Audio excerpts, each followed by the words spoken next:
Yo, yo, yo, audience, how's it going? Alright, Mike's good. Gotta try that Valorant stream anytime soon.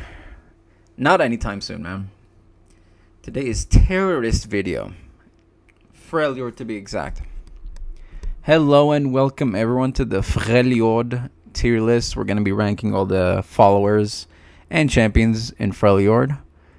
Champions last. By order of cost. From S, A, B, C, D, F, and then champions will have their separate tier list. Let's get started. Lonely Poro. When I'm summoned, is it zoomed in enough? Yeah, okay. When I'm summoned, create another random 1-cost Poro in hand. 1 mana 1/1. Nothing crazy. It does create another Poro. Good unit in Poro decks, but nothing special. B tier. Omen Hawk, 1 mana 1/1. Bad stats, but it's sharp sight. When I'm summoned, grant the top 2 allies in your deck 1/1. Very good unit. Elusive blocker. Elusive player's worst nightmare. He who misplays definitely... Oh my gosh. Omen Hawk. A tier. Great unit. The stats are bad, but... elusives are generally weak on HP. They're usually 1 or 2 HP. So this just, as they say, puts the kibosh, as Charlie says, on elusive players' whole plan. Great unit. And the effect is also good. Pouty Poro, 1 mana 1/1. I think this is my favorite Poro. Empowered 3, overwhelm, regen, and tough. All beautiful keywords. You do have to get it to 3/3 though, which is not hard in Freljord, especially with Bone Club. I like this card. Ooh, I might just go ahead and put it on S. Early S tier? What? Great unit. You keep this alive. You throw Bone Club on it, and this is a win con. Most further cards are not bad. We'll see. First S tier. Proto Poro, 1 mana 1/1. Impact. It's a good it's one of the good Poros, I'd say. It's B tier, but it's definitely better than this one. It's 1 mana 2/2 if you're starting off on attack turn and they have no blocker, you're dealing 2 immediately, so good starting Poro. Impact is generally always good, even to finish the game off. Unscarred Reaver, 1 mana 0/3. When I survive damage, grant me +3 attack. She's okay. I mean, the HP is amazing. B tier. She can take off if you with the correct buffing and investment. She can take off. Another good unit that would love Bone Club, but obviously this gets overwhelm, regen, and tough. She doesn't have any keywords, so I'll say high B. Weaponsmith's Apprentice, 1 mana 1/2. A little bit weak on the stats. The first time you equip an ally, forge it. So it's a one-time use follower. You drop her and then you drop, I think Jax is a 2-cost if I'm not mistaken, and he gets to be a 4/3. One-time use buff. Weak on the attack, but it is a guaranteed buff as soon as you drop a forged and improvised unit. So maybe right here. Not bad. I don't know if I grab her with my Jax deck, but I do for sure. It's a good unit. Great unit with Jax. Yeti Yearling, 1 mana 1/2. Oh, the enraged Yetis aren't in here, but we'll talk about what they are. 1 mana 1/2. Bad stats. Last breath. Create 2 enraged Yetis in your deck, and enraged Yetis, of course, are 1 mana 5/5s.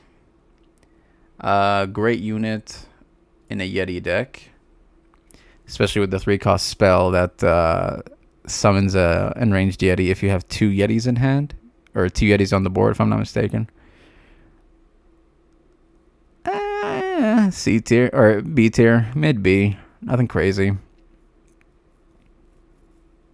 They typically don't block this just so you don't get the enraged Yetis in your deck. So annoying unit to deal with. Avarosan Sentry Suckle. 2 mana, 2/1. Weak stats, not the greatest, but it is a draw unit. Good draw. Also B tier.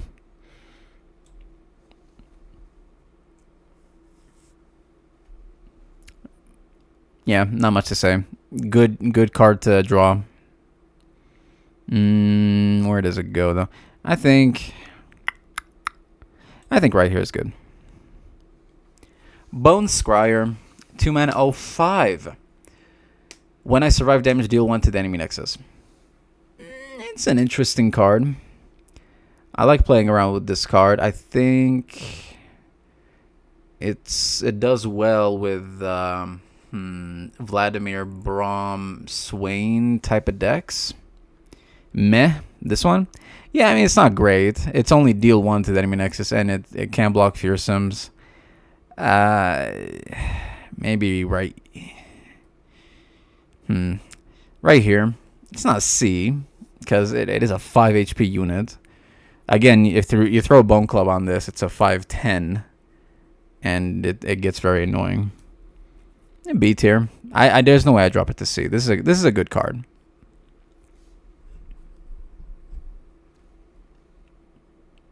Okay. Faces of the Old Ones, 2 mana, 03. Foreshadowing as S tier.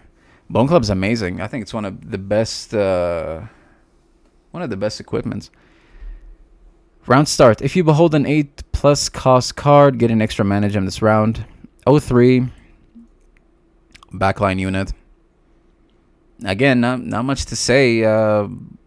You definitely need to get kind of lucky with having an 8 cost in your hand, but with the correct deck, you're most likely gonna hit every time. So I like this. I'd say high B. It gives you that extra early game edge. Okay. Favorite Artisan, 2 mana, 2/3. Good stats. When I'm summoning, created time and dedication in hand, and it's not fleeting. So you have a grant 1/1 permanent in your hand to whoever you want. Good card for Braum too. Good card. I'd say right here. Okay. A lot of B's so far. Feral Mystic, 2 mana, 2/2. Overwhelm. Stats are weak. And Enlightened, I have 4/4. So this by itself is bad. I know there's a 5 mana spell. Well, it's not bad, but you don't run this as the card. You run it as the spell. In ramp decks, you don't run this card. No one does, I think. It would just, if you do, it's just gonna stay in your hand until you hit 10 mana. So it's taking up space. It does nothing. You can't block. You can't attack. I mean, you can attack if there's no units, I guess, but you want to get to 6/6. You're not dealing any damage with 2/2. No one used that F tier? You think so?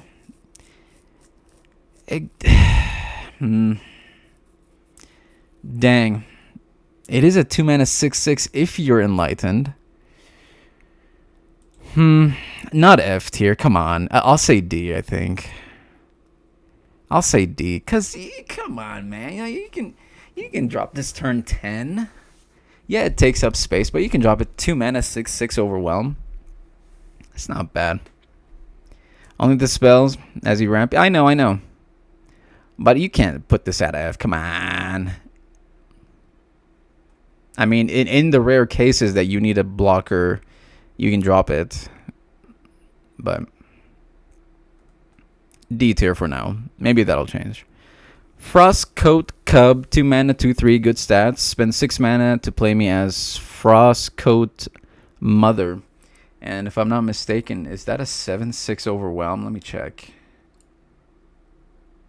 Sorry. Uno momento. Frostcoat Mother. Yeah. Oh, 7/5. 6 mana, 7/5 overwhelm. Very versatile. Good stats as the cub. But you almost always want to play this as the mother. But again, very versatile. So it's a good card. I'll say right here. 6 mana, 7/5 overwhelm is really good stats. Could be a good finisher too. Alright. Harbinger of Thralls. 2 mana, 2/2. Play, summon a frozen thrall, or advance all your frozen thralls 1 round. Imagine if it was advance all your landmarks 1 instead of specifically thralls. I mean, you grab this in a thrall deck. It's a great card for in thrall decks. Actually, amazing card if you have a bunch of the 1-cost landmarks, frozen thralls. I will say it's B tier though. Maybe right here. Very scary, very useful at any stage in the game, in a thrall deck, specifically, of course. Okay. Iceveil Archer, 2 mana, 3/1. Play, frostbite an enemy. This is a very, very strong control card because it's kind of burst speed, and useful at any stage in the game. You're against a 15 attack Trundle, and you can just drop this and you just destroy their or ruin their attack. Blocks fearsomes. Very good card. I like running this card. Even in it doesn't even have to be in frostbite decks or ash decks. Just good controlled card overall. As far as I know, no deck use that card. This one, this one. Yeah, but we're not gonna rate the cards based on are they used or not. Just in general, you can make this work. All right, Ingvar the Younger. 2 mana, 2/1. A whole lot of paragraph action. Pick an ally, grant it and all other allies that share a subtypes with it +1/+1, or manifest a follower that shares a subtype with him. I like running this card with my spider in the spider deck. Grant all the spiders 1/1. Pretty sweet. Also B tier. I'm gonna go ahead. She's pretty useful in most subtype decks. If you're running specific, like even Poros, spiders and Poros, I think is the best. If you're running a deck specific to a subtype, she's always good. I will say right here. That looks like a good spot. Her stats are bad, but you want to play her for the effect. Poro Herder, 2 mana, 2/3, good stats. When I'm summoned, draw a Poro if you behold a Poro. And you can draw the Poro King, or even where are you? The Heart of the Fluft, which I love to play. Yeah, good blocker. Good draw mechanism. B tier, but I would say maybe right here.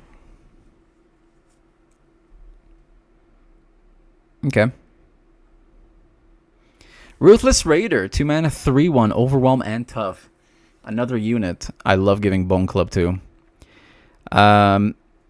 She's, it's kind of like 2 HP really. 2 mana, 3/1, tough. Keywords are amazing. She can get out of hand pretty quickly. I would say she's definitely A tier minimum. I don't know if it's S. If I don't know if I would put her at S tier. Because the Pouty Poro gets regen, and she doesn't. Man, I'm gonna keep her at high A for now. Is it better than Omen? It's definitely maybe right here. Maybe right here is good. If you can use Bone Club, well, they need the correct setup.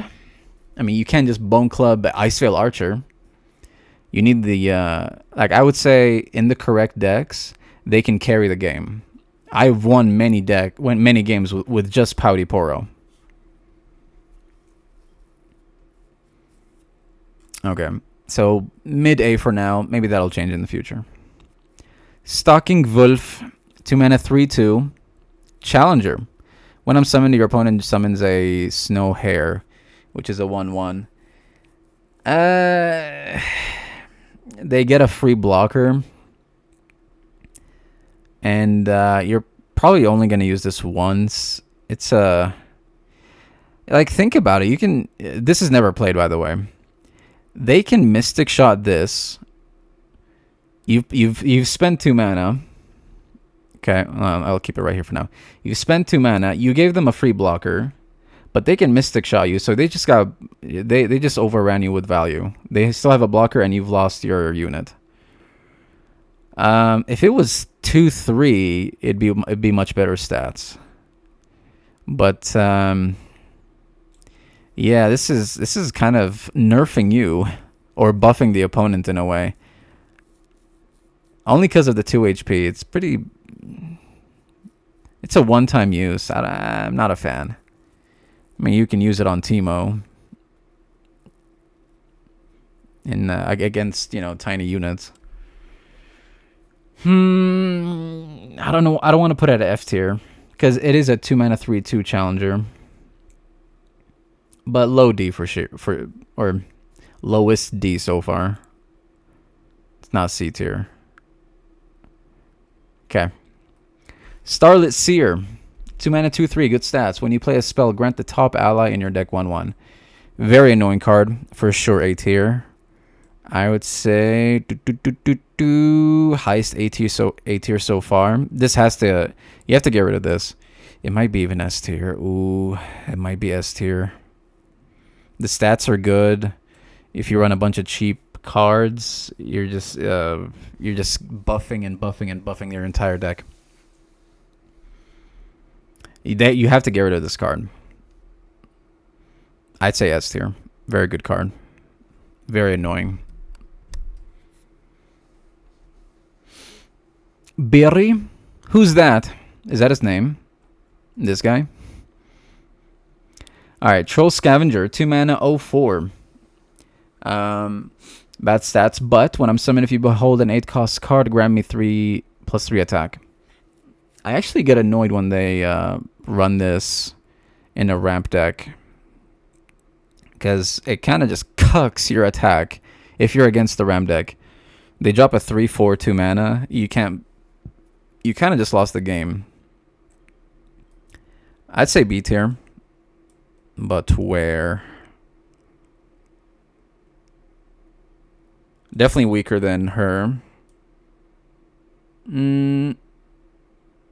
Maybe right there. No.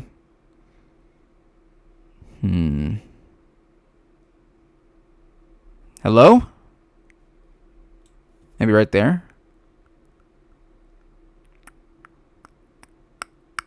Okay.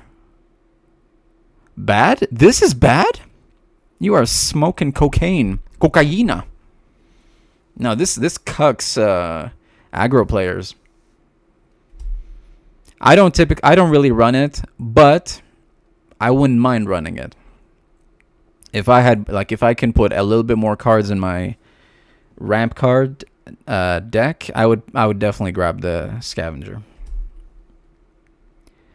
Tusk Speaker, 2 mana 3/2 overwhelm, play, deal 1 to each Nexus. Any aggro Swain type of deck. It's good. Good with Sejuani too. Good stats. 3 Overwhelm at turn 2 is pretty. You're probably gonna hit the Nexus. B tier for sure. I would say, maybe there. Mid B. Maybe high. I don't know. For now, I think maybe. Let's put it right there. It can be very. It's useful at any stage in the game. Even when Sejuani's leveled, you can drop this in there. Everything's frozen. But for now, we'll just keep it there. Okay. Vulpine Wanderer, 2 mana 2/2. A little bit weak on the stats. When I'm summoning, create a stance swap in hand. Which F-Gers is the 3 mana slow stance thing with Udyr. I like this card. Getting the stance in hand before dropping Udyr means, and then you drop Udyr, means the stance gets to 0 cost. Again, B tier, good. Right, maybe right here. It gives you, like, the stances, of course, are so versatile. You get regen, overwhelm, ram stance to clear the board against aggro, and then bear stance too. Very versatile. Maybe right here. Yeah, great card, very versatile. Yadulski Snowdog, 2 mana 2/3. Attack, grant the top 2 allies in your deck 1/1. This is just, it's A tier for sure. I wouldn't put it at S tier because this is harder to keep alive than the Starlight Seer because you need to attack with him, whereas he just sits in the back line. I would say right here. Good, strong card. Very strong card. And of course, you can only get the buffs when you attack. You can get the buffs from him at any point on attack or defense. So this is a much better buffing unit overall. Okay. A dipped weaponsmith, 3 mana 3/3, good stats. Play Forge an ally, which of course is grant an ally 1/1. Good unit. I don't think I run. Maybe I just forget to grab this with my Jax deck, but yeah, good unit. 3 mana 3/3, good stats. Grant an ally 1/1 in hand or on the board. I will say it's probably better than her. No, I don't think so. She's better because you can. I right click to see the time and dedication. You can keep the time and dedication hand until you find the unit you want to buff, whereas he can only be used if a unit's on the board. So it'd be right there. Okay. Avarosan Marksman, 3 mana 3/1. Deal 1 to an enemy. Turn 3, deal 1 to an enemy. Pathetic.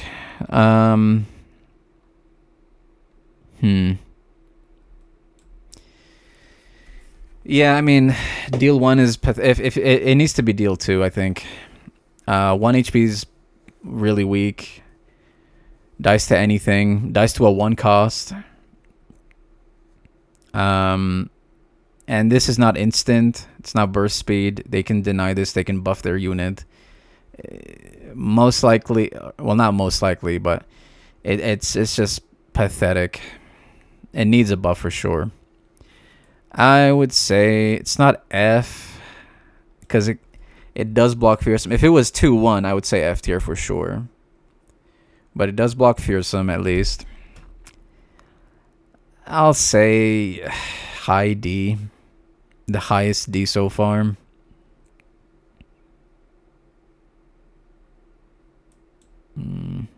Maybe right there.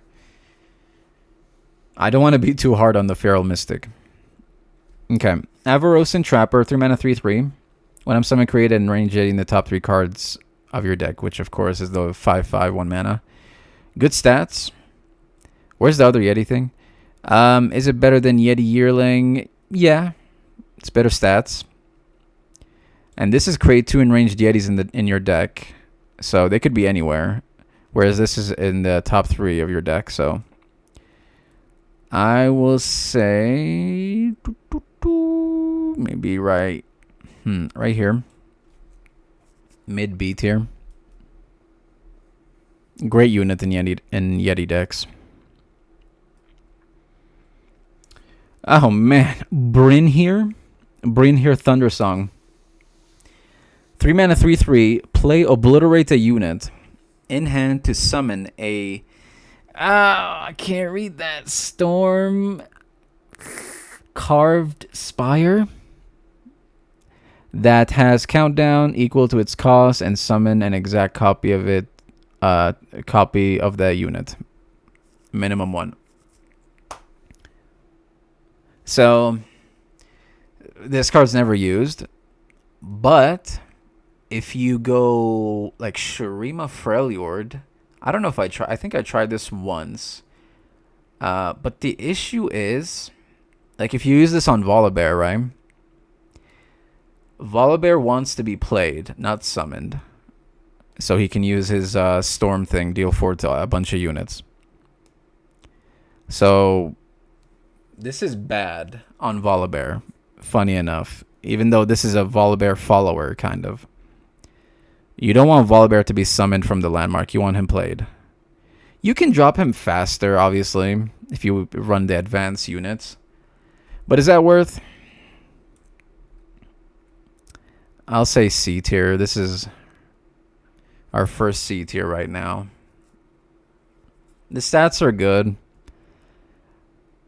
But I don't know. Not a huge fan. I'm sure there's ways to make it hype. But there's not much, really. Most big units want to be summoned or played, not summoned. So, C tier. Ember Maiden, 3 mana 3/2. Round start, deal 1 to everything. Good unit. Especially against elusives and aggro players. Clears the board. Swain loves this. Vladimir loves this. Braum loves this, especially with... I'm going to keep it back here for now. Especially with Scargrounds, the landmark. It does die in 2 turns, and they can Mystic Shot this, is the issue. 2 HP is pretty bad for a 3 cost. Yeah, it is a good card. I would not drop it unless you have a little bit of buff to make sure she survives. I'll say, I don't know. It's not an A tier. I don't think it's A tier. I'll say maybe high B. Maybe right there. Okay, we'll keep her there for now. I most likely will change it later. Hunting Boar, 3 mana 2/1. Bad stats. Can't block. Last breath. Get an empty mana gem. Most of the time, they're not going to block this. F tier? Are you crazy? Absolutely not. This is a great unit with Soul Cleave in the Shadow Isle region. You're getting +3 mana gems. If you have Soul Cleave, you can pass, Hunting Boar, Soul Cleave, and you're getting 3 mana gems immediately. Not to mention you can attack with 2 2/1s ephemerals, so if it's attack turn, that is. Not F tier. What is wrong with you? I'll say it's low B, maybe. Actually, I'll say mid B. It doesn't always work out, and again, they usually don't block this. But you can run Avalanche and Ice Shards and stuff. Make it work. There's ways to get value off of this. I'll say here. Mid B. It's not bad. Okay. Low B at best? No, come on. It's only because of the Soul Cleave combo. that I think that I'm buffing it up to here only because of that. If Soul Cleave didn't exist, I would drop it to C tier, I think.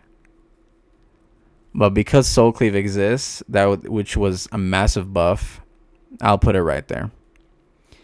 Innovative Blacksmith, 3 mana, 1/2. Garbage stats. When I'm summoned, I improvise. Okay. She gets a weapon. Each round, the first time you forge or equip an ally, heal your Nexus 1. So you're healing 1 immediately. Backline unit. Good control. Control card, I guess. You're healing. It's only the first time each round. Yeah, so you're healing 1 each round, which isn't really wow. But she does become most likely a 3/3, based on the equipments that are available. B tier. I'll say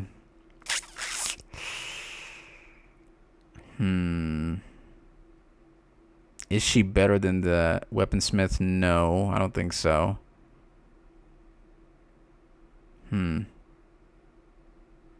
Yeah, I like that he forges an ally. Is she better than the Apprentice? I don't think so, no. So, I'll put her right there. Kindly Tavern Keeper, 3 mana, 3/3. Good stats. Heal an ally or your Nexus 3. Fantastic card. Is it A tier? Is it A tier? It's a low A for now, I think, because this is a great card. Good blocker, heal 3. Aggro players hate to deal with this.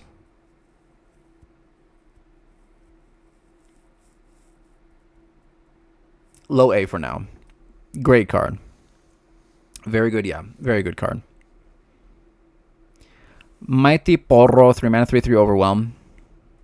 One of the best Porros, of course, because it has Overwhelm. It's not 8. Well, it's not 8. Maybe A tier. But it needs attention. It needs buffing and I don't know. Where does this belong? It's either high B or low A.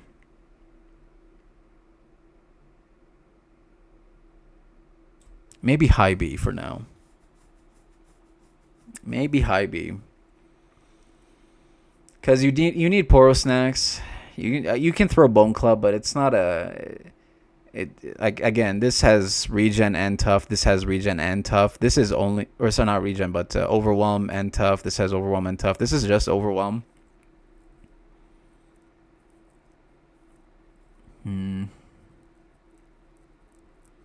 Well, high B for now. In fact, I think I'll put it right there. For now, let's just keep it right there. High B. Rimfang Wolf, 3 mana, 3/3 Challenger. Strike. If I strike a unit with 0 power, kill it. Very good control card. Amazing with Ash deck. A tier. Is it better than that? Ooh, hold on. Let's see. Such a good unit. It's 3/3, right? Because sometimes the stats aren't updated on the website. It's not 3/2, is it? I think it's 3/3. Not gonna bother checking. Yeah, great stat. Great stats. Challenger, and very useful at any stage in the game. They attack with an A soul. You freeze him if he doesn't have spell shield, and you're killing it.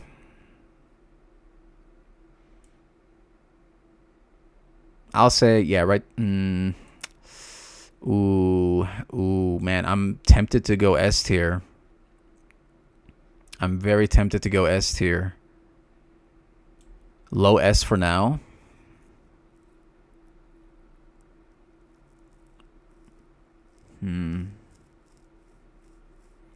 In the correct deck, this is very, very annoying to deal with.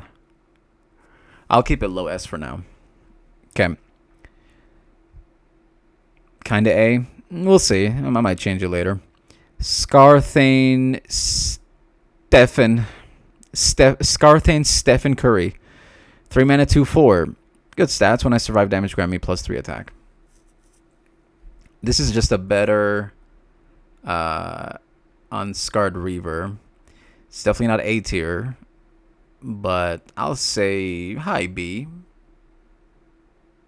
Again, another good unit. It doesn't have any keywords is the issue, so I'm not going to be too generous. I'll say...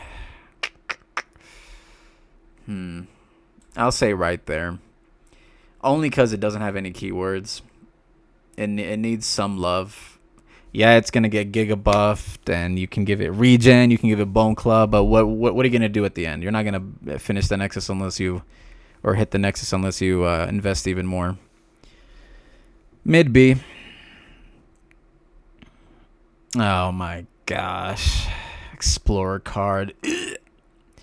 3 mana, 2/3, Challenger. Stats are a little bit weak. And then Explorer card, of course. And the Explorer cards, of course, are Heal Nexus, Disable Keywords, Destroy Landmark. And... is that it? I think that's it, right? A tier. I'll say here.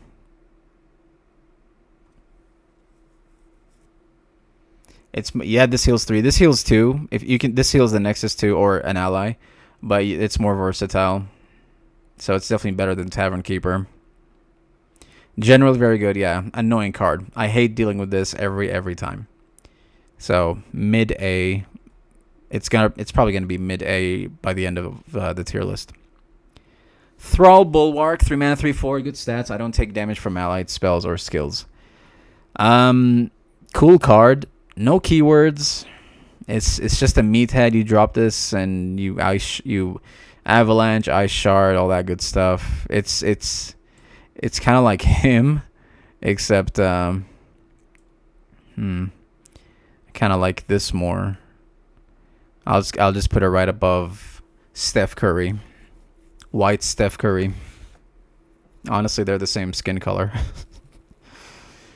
Ultra Soft Poro, 3 mana, 3/3. Play heal your Nexus 1 for each ally with a subtype. Very good Poro. If you have 5 Poros on the board, 5 or 4, and you drop this, you're healing. This is also included, if I'm not mistaken. So you're healing 4 or 5 Nexus. Good against aggro. Fantastic card. I'll say this. I think this is better than the Mighty Poro. Very good control card. You definitely want to get to late game with Poro decks, and this gets you there. Is it better than Ember Maiden? Nah, let's keep it right there for now. Valkyr's Prophet. 3 mana, 2/3. A little bit weak on the stats. When I'm summoned, summon a Sigil of the Storm, which is Titanic units cost 1 less. Do I ever run this card? Not really. If I'm playing but if I'm playing, like, who runs Sigils, honestly? Let's talk about Sigil for a sec. Why run Sigil when you can ramp is my question, you know? Why run Sigil cards when you can just ramp? Replace those cards with ramp cards.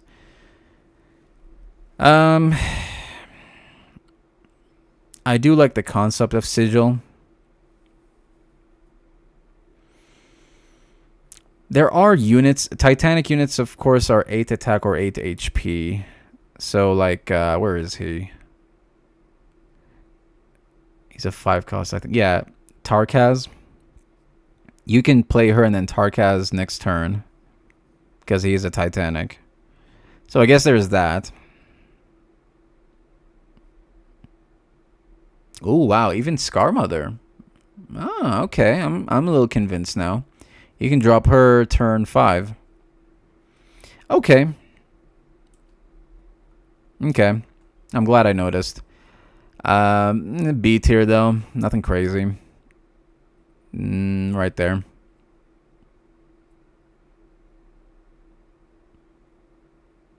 Okay. And let me buff this to here instead of that. Because that card's more versatile. Weirding Stones, 3 mana 0/4. Round start getting extra mana gem this round. I do like this more than the faces because it's guaranteed. Whereas this one you have to behold. It's 1 extra HP, but it's a guaranteed. Very hard to kill with the 4 HP. B tier. High B for sure. Maybe this should get dropped down a tad bit. But for now, let's just keep it there. Avarosan Outriders. 4 mana 4/4. Good stats. Overwhelm.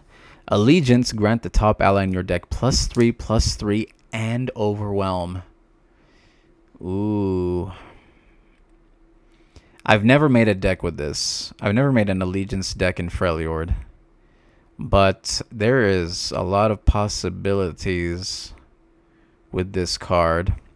The stats alone and keyword are great, so like forget the Allegiance part. It's a good card. I'll say it's definitely better. Maybe right there. Yeah, I like that. Top ally in your deck, 3/3. And you could maybe run a bunch of this and then grab the draw follower, Entreat. He'll probably buff the boar. The hunting boar. This is buffing the hunting boar. I'm not running the hunting boar with this. Anyway, yeah, you can run maybe only 3 of these and then 3 copies of a champion. And then that way you're guaranteed the +3/+3 overwhelm. Like maybe Trundle. Ooh, imagine. So Trundle would be like a 7/9 overwhelm. Where is he? He'll be a 7/9 5 mana overwhelm regen. That's pretty hype. Anyway, I've never made a deck with this card, but a lot of possibilities. And again, the stats and keyword are fantastic. Babbling Bjerg, 4 mana 3/4. A little bit weak on the stats. When I'm summon, draw a unit with 5+ power. I love grabbing Bjerg in my Udyr deck because you're guaranteed Udyr if he's the only 5 attack unit, which he is in my Udyr deck, and you can play him next turn. I like Bjerg. I definitely like him more than Avarosan Sentry. I'm gonna go ahead and put you. Man, the stats aren't great.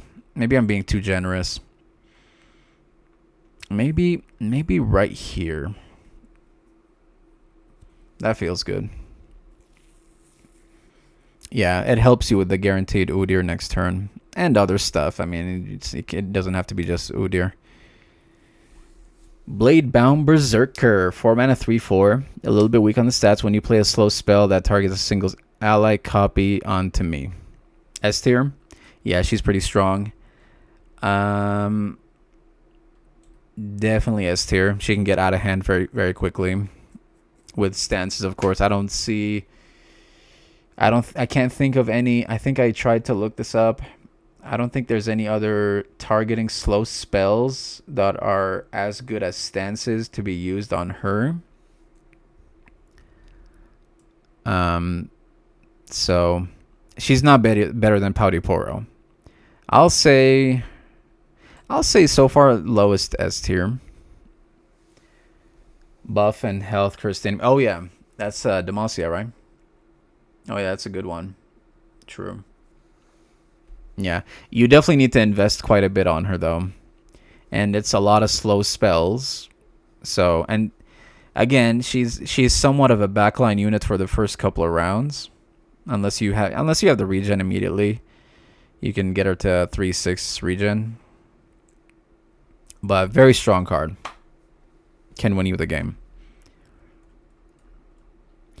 Bull Elnuk 4 mana 4/5. Well, I go because that's all it is. Nothing crazy. The stats are great. 4 mana 4/5. For a 4 cost, but nothing else. Like, you're not winning the game with this. Let's see. On par with Boar? Are you insane? The Boar can change the course of the game. This does nothing but block. It's not D tier. Because the stats are good. High C for now, I think.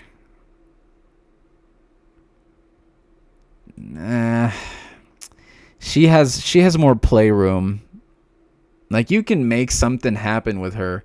Whereas this, you're just dropping an Elnuk, blocking maybe twice. And that's it.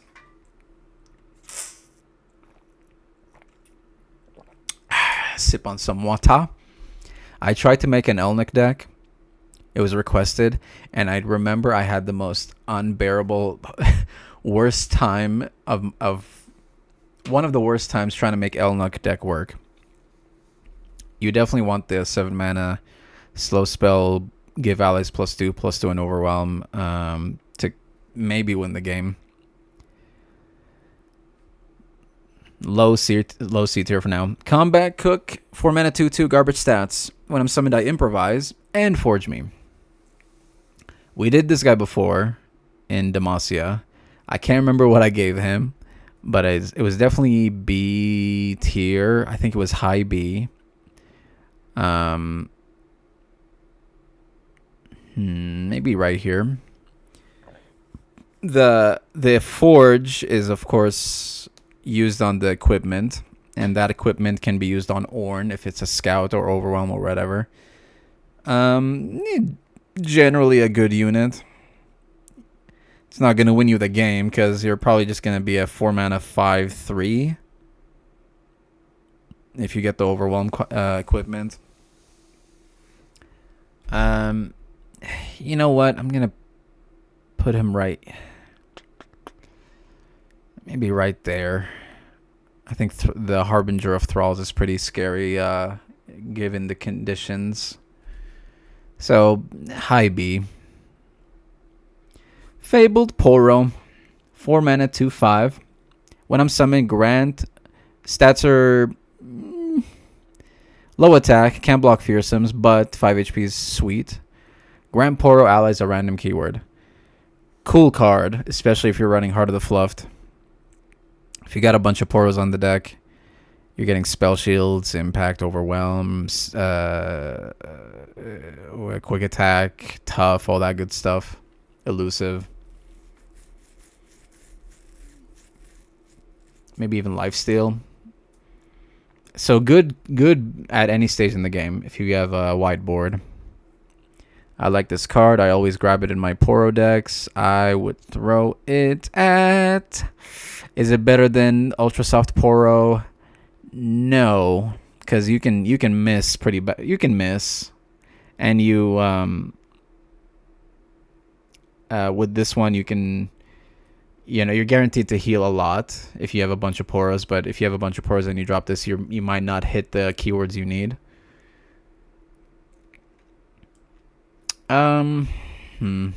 Is it better than Mighty Poro? I think so, yeah. I'm going to keep it there for now. High B. We'll finish 4 costs and then take a quick break. Flame Collar Caprin Zeta Jones. 4 mana 2/3 tough. Weak stats, but at least she has tough. When you play an elemental spell or skill, Forge Me. There's no cheap. What's the cheapest elemental spell? Like 3 minimum, right? Like Ice Shard. There's no 2-cost elementals. Oh, no, there is. Sorry. There's Brittle Steel. I think that's it, right? Is Brittle Steel? Brittle Steel is 1 cost. And it is at elemental, if I'm not mistaken. Is there another 1 or 2 cost elemental? There might be. Anyway, this is a good card. She's tough, but that's it. I don't want to... If she had Overwhelm, I would definitely put her at A tier, but because she's just a blocker, a good blocker, she'll be going...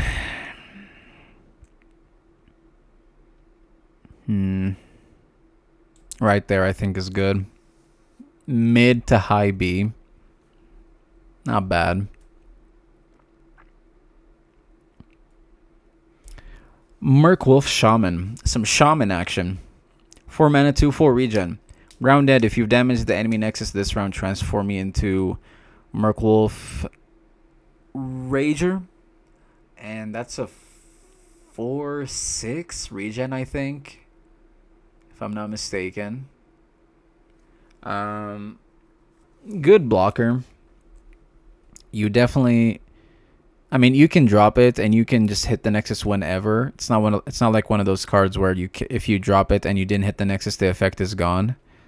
4/4 regen is good. It's not a good blocker, but is in the correct deck. Like you kind of grab him with transform decks like Nar, and Nar Sejuani would be suited for him. Yeah, just a good blocker and nothing else. So, is he better than the Caprine? No. Is he better than the Frostcoat Cub?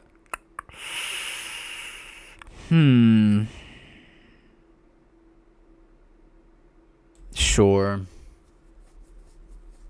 It's a toss-up. They're kind of equally valuable. I'll keep it right there. Troll Ravager, 4 mana, 3/5. Okay. Okay stats. If you behold an 8-cost card, grant me regen. Another card that I don't grab in my ramp decks. But it's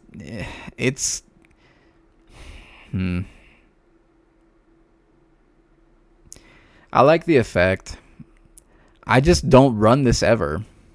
Not that doesn't mean it's a bad card. Where's the other? Yeah, the Scavenger. Is it a better Is it better than the Scavenger? No, because this is such a good. This you want to drop this guy against aggro decks as soon as possible.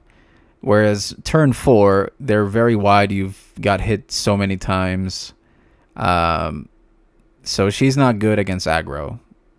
But you want a bunch of these guys against aggros. So,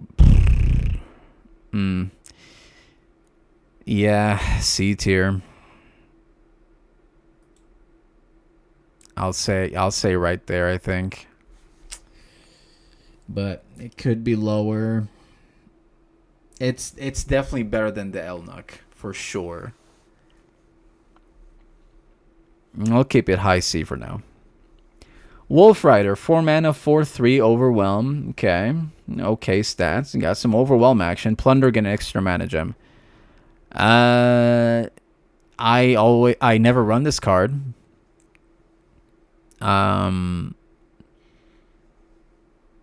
You don't really care about getting extra mana gems in a Sejuani deck, because you only grab her with Sejuani, if I'm not mistaken. Like where.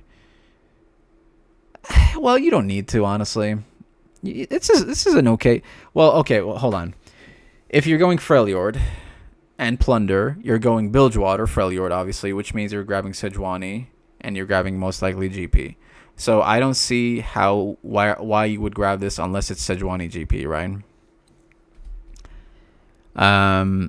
But even in Sejuani GP decks, I wouldn't grab this because you don't really care about the extra mana gem. But now that I think about it, you could drop Sejuani turn 5 if you pull this off. Okay, I'll say it's probably low B. Mid, yeah, it is Overwhelm, I guess. And extra mana gem is nothing to scoff at. I'll say maybe right there.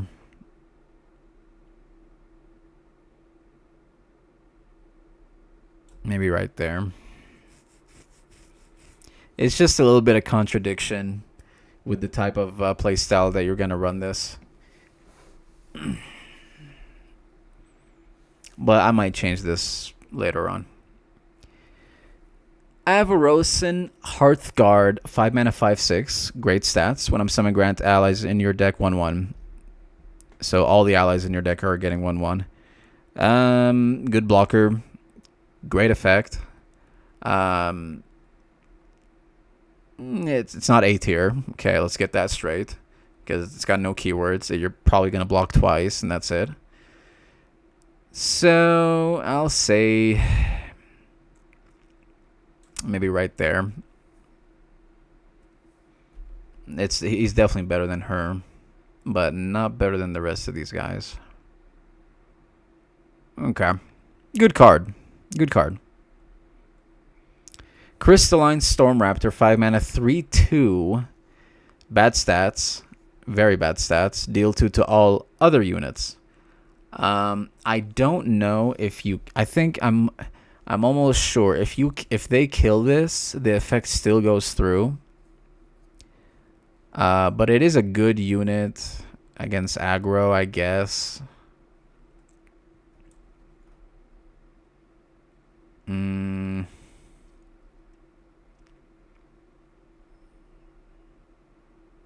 Is it better than the Bulwark Thrall? Yes.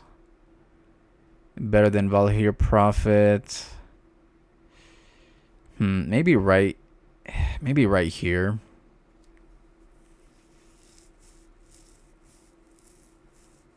Only because it's a good control card. Deal 2 to all other units. You're probably leveling sorry. You're probably leveling Swain with this immediately. 2 times 5, that's 10. Yeah, I mean Swain needs 16, right? So yeah, this is a lot of damage. Dark Lorn Inquisitor, 4 mana, 4/5. When I'm summon a Frozen Thrall. Round end, if the countdown of any of your Frozen Thralls is 4 or less, advance them to 0. Very scary card. Definitely better than the Harbinger of Thralls. This is a very scary card to deal with. You have to get rid of this, otherwise they're gonna have a bunch of Thralls. As for Thrall, S tier, you think? It is good stats. It's a backline unit for sure, and it's hard to kill with 5 HP. I'll say low S for now, I think. Weaker than these, though. But,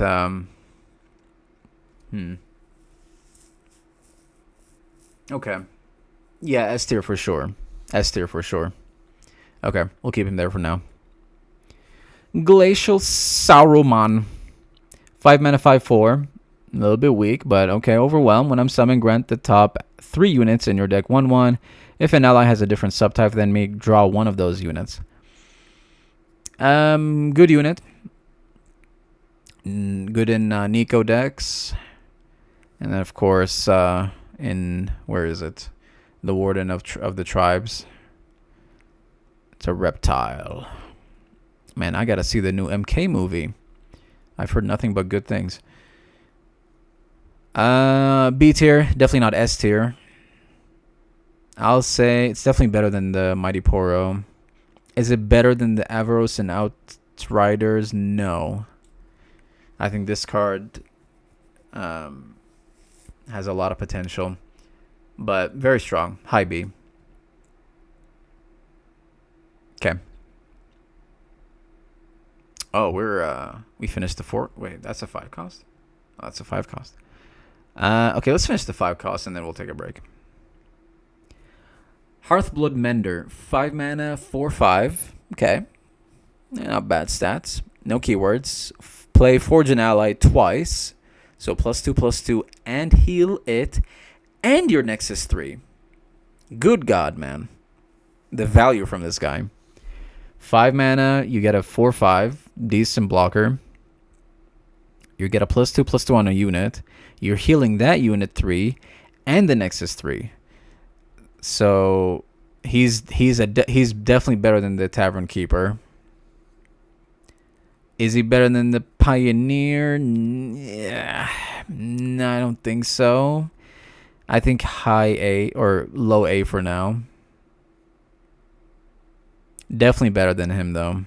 Way more value. Okay.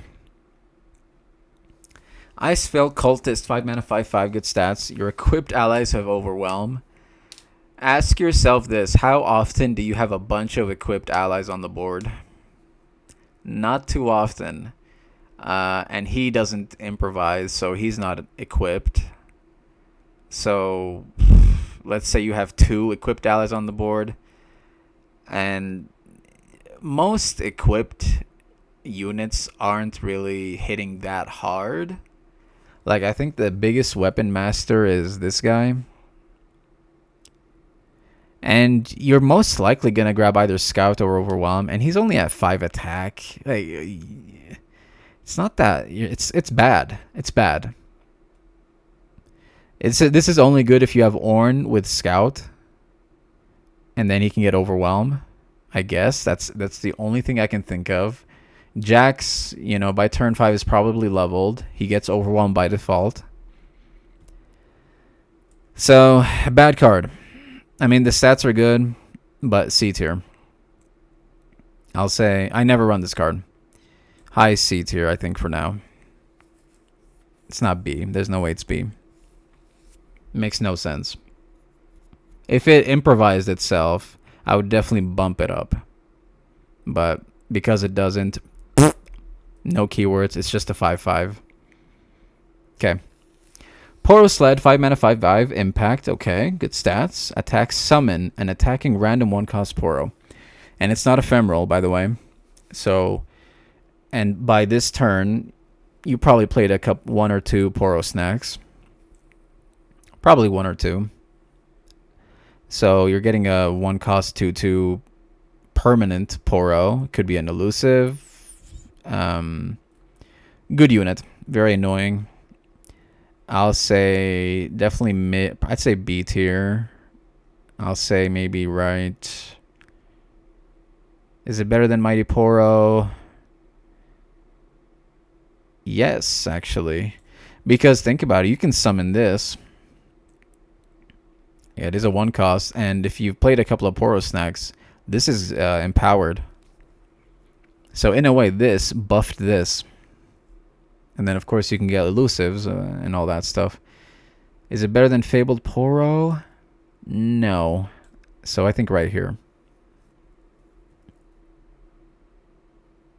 Okay. Rimfang Denmother. 5 mana, 4/4. A little bit weak stats. When I'm summoned, summon a Rimfang pack, which is a 0/4 Overwhelm, but has +1 attack every time you frostbitten something. This is a great card. You're getting 2 units. One is a 4/4, and one is a win con. That's hitting pretty hard. A tier, I think. I'll say, maybe. I'm really tempted to go S tier. I might go S tier TBH.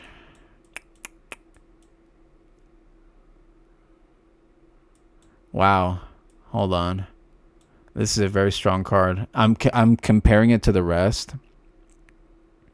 You're getting 2 units, and one is a win con, a hard-hitting win con. It's not better than Pouty Poro, but I think it's better than Starlit Seer. Yeah, very strong card. Right there is good. Very strong card. I love running it with Ash. The Shaman. I love this card too. 5 mana, 3/4. Roundstar Frostbite, the strongest enemy. The stats are bad, but this is a backline unit. They have to kill this. I wish her stats were a little bit stronger, but if they were a little bit stronger, as in the HP, I think she'd be busted. So I think 4 HP is fair. Definitely A tier. They have to get rid of this, otherwise their win con most likely is just not gonna do anything. So I'll say maybe right here.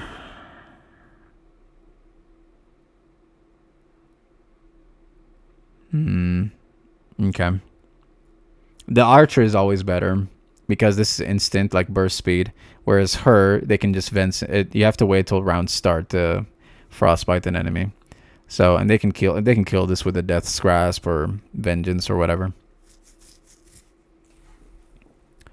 A must on an Ash deck. Yeah, the Den Mother. Both of these I run with Ash deck for sure. Beautiful synergy.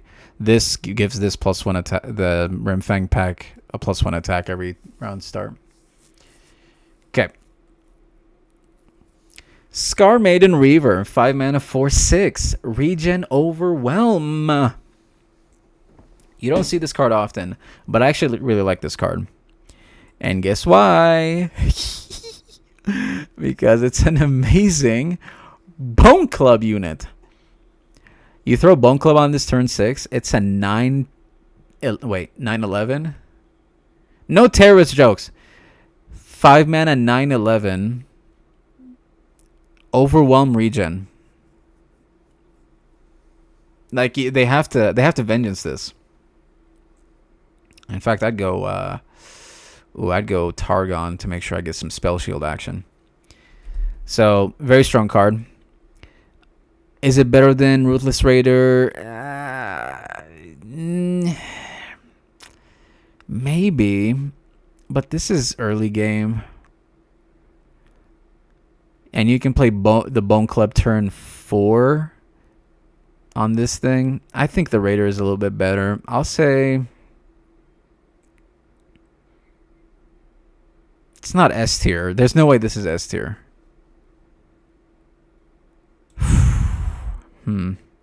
Because I mean, it's 5 mana, only 4 attack. You need to invest in this thing for it to be for it to take off. So I'll say maybe right there. Okay. All right. Good card. Underrated. I want to see more of this card being played.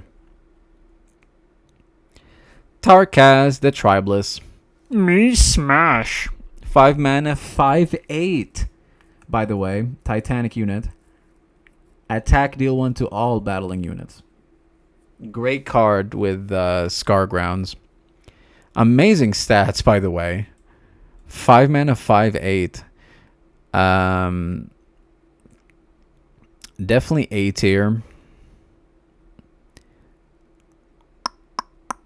The synergy with Scar Grounds is beautiful. It's a low A tier, though. Low A tier. It has no keywords. There's not much to do with him except be a big blocker and kind of control the board, but you're not winning the game with him because of the no keyword thing. So, low A. Ursine Spirit Walker, 5 mana, 4/6. I'm just kidding.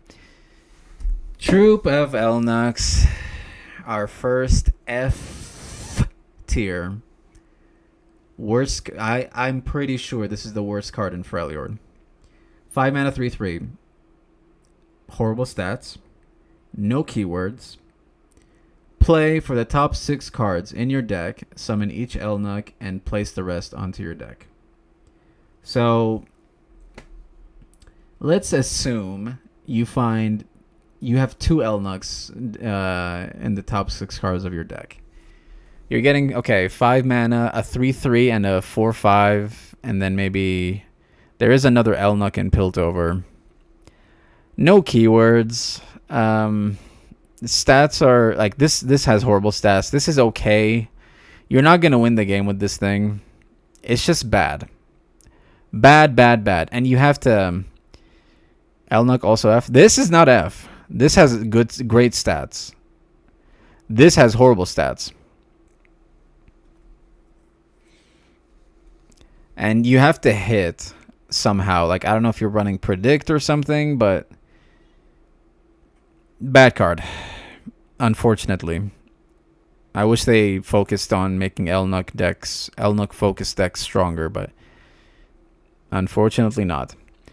Earth Sign Spirit Walker, 5 mana, 4/6. Good stats. Plunder, I transformed to the Stormclaw Earth Sign. And I think that's a 6/6. Let me just verify. Stormclaw Earth Sign. Yeah, 6/6.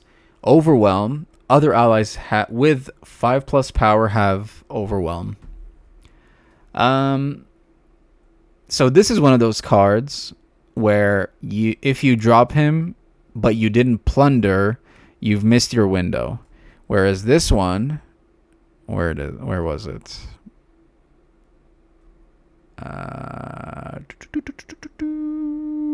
The regen guy. Hello, where is he? Oh my gosh, I'm blind.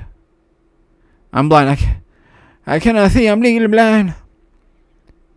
Wait. What? Where's the regen? Okay, I'm gonna go slow. There he is. Okay.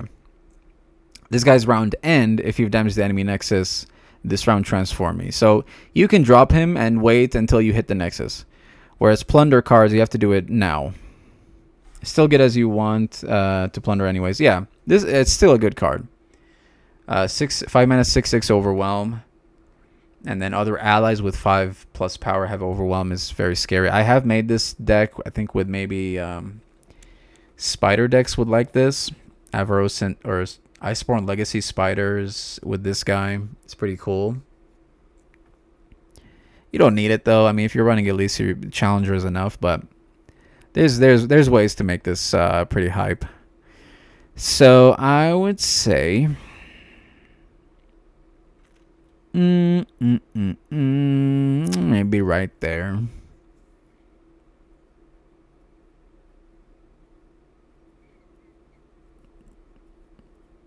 That's fair, I think. You do need 2 plunder to activate this.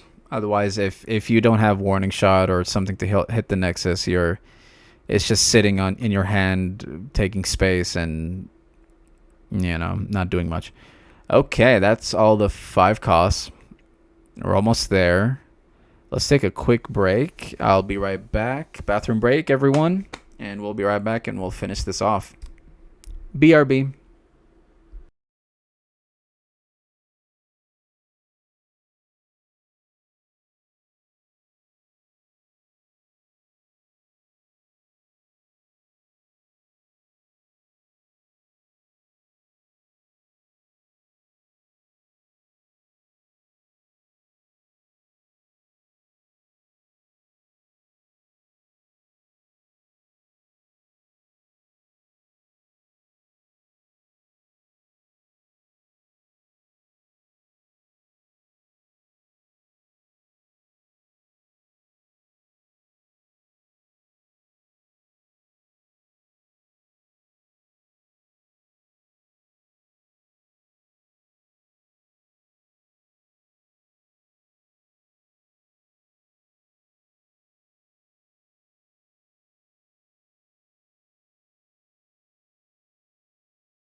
All right.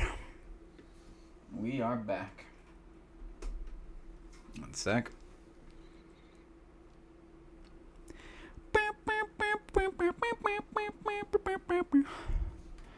I was I was playing the Mortal Kombat theme song.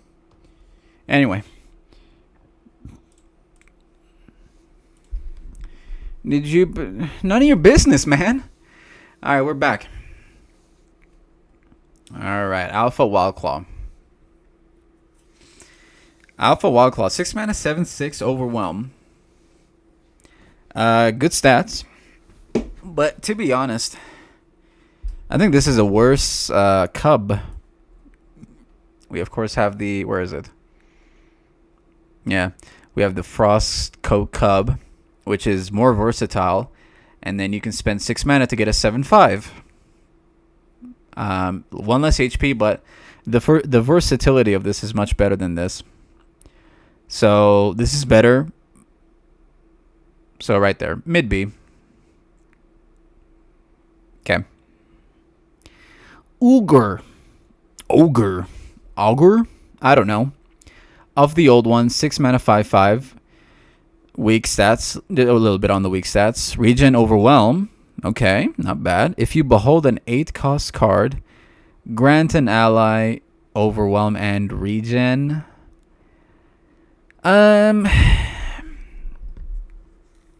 There's a reason we don't see this card being played. It's because it doesn't fit in ramp decks. It is a cool concept. I love this splash art and everything. But it kind of contradicts. It is a 6 mana of Overwhelm Regen 5/5. And who would want Overwhelm and Regen out of Freljord? Trundle already gets it with level up.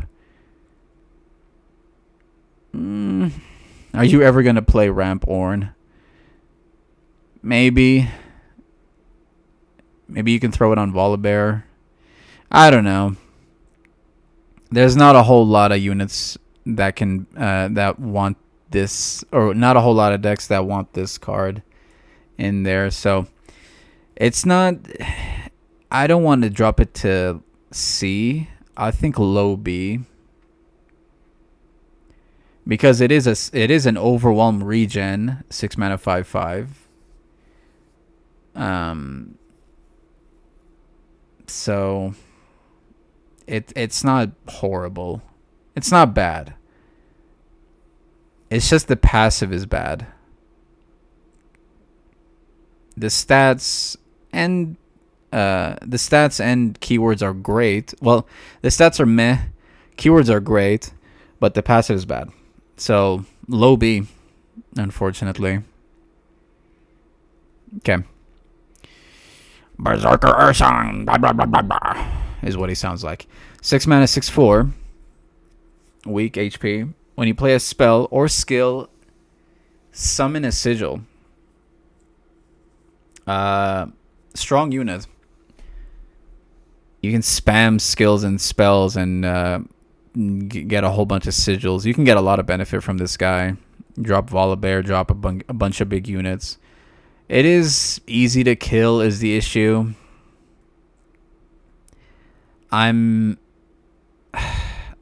If it was 6/6, I think I would put it at S tier. But because it's 4 HP, it's pretty easy to kill. All it takes is a Death's Grasp and he's done. So he's better than Tarkaz.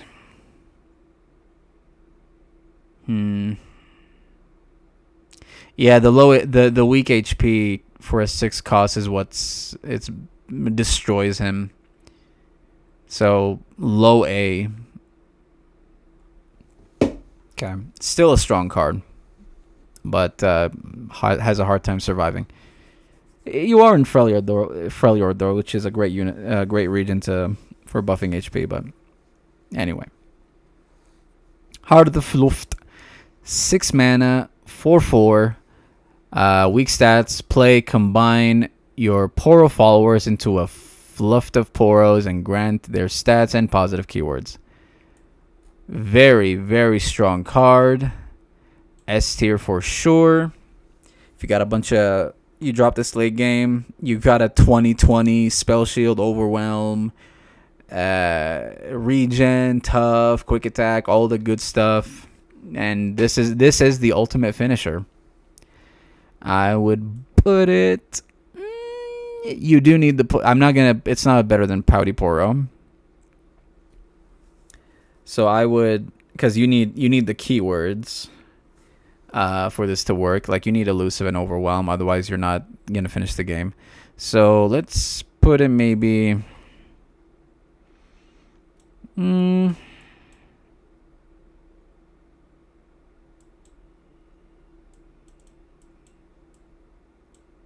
maybe right there.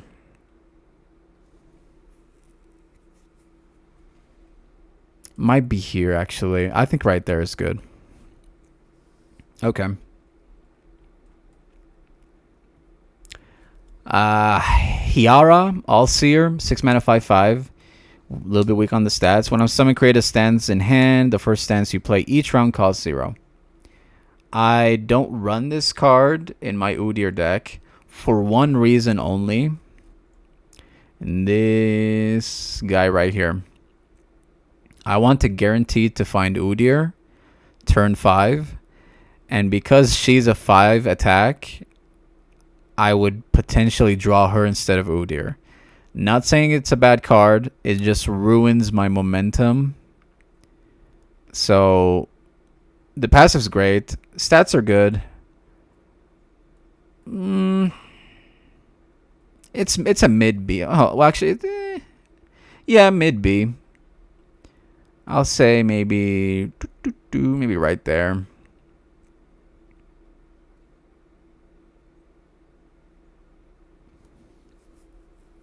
You do get a free stance immediately. But you need other units. You're not going to play the stance on her. So, I think right there it's good. Mid to high B. Oh, man. Look who it is, chat. The Mammoth Shaman. Him and I go way back. We homies. 6 mana, 5/5. A little bit weak on the stats. Overwhelm. Round end. If you've damaged the enemy nexus this round, transform me into the Mammoth Rager. And then that's a 6/6, but you're also getting +2/+2. So that is you're immediately gonna be an 8/8. Mammoth. Let me just make sure.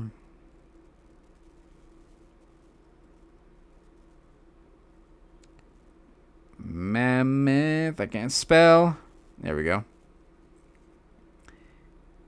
Oh no, hold on. He becomes a 7/7. And then round start grant me 2/2. So he becomes a 9/9? Is that right? Oh my gosh, is that right, chat? If you've hit the Nexus, the next turn he's gonna be a 9/9. Because the Shaman, the Rager by default is a 7/7. And then round start grant me 2/2. Is that right? Dang. 9/9 Overwhelm. And then round start, every round start, you're getting another +2/+2. Let me put you right up here, brother. Man, the value from this guy. I think he's the strongest card so far. 6 mana, 9/9 Overwhelm that keeps getting +2/+2 every round start. Busted. Yeah, strongest card so far. Some Shaman action. Revna the Lore Keeper, 6 mana, 2/2. But of course, when I'm summoning, grant units in your deck, my stats, then draw a unit with 5+ power. Scary card. There are ways to buff her in hand, of course. Let's see. It's instant too. Like they can't deny this effect. You just drop her and boom, you get the effect. I guess she's A tier. I'll say It's only the stats. They're not getting keywords. First of all, they're getting stats. So you kind of need the stars to align. You don't want to get it's not worth if it's just a 2-2. You want to drop her at 4-4 or something. Give everything 4-4. So maybe right there. I kind of like this more. You know what? I'm gonna go there. I kind of like the Tavern Keeper more. It is a late game. Stall out the game, late game style. I think this is fair. Low A. There are a lot. I've lost against this a lot of times, but I've also won against this a lot of times too, because they need to draw. You need to draw the units that want the buff. Most of them, like you don't want to drop a 5/5 Omen Hawk. That's not going to win you the game. You want to drop Overwhelm units. So, but she does draw 5 power. Strong card. But you let me point out one more thing out. You're dropping her. She does nothing. You have to wait next turn to maybe drop the unit that got the big buff.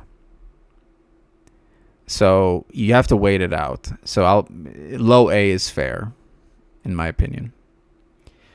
You're starting out, and an opponent uses this card. You get confused about why their units got so big. Yeah. It does take time, though, is why I put it there. Scar Mother, Vrina. 6 mana, 3/8. A Titanic unit. Now that I noticed, where's the Titanic? The Sigil lady. Where is he? Yeah, the Prophet.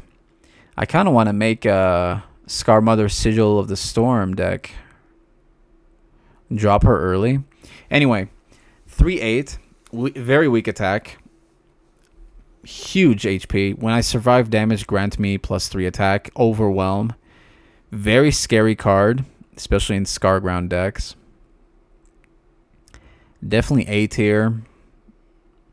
I am more worried about this card than...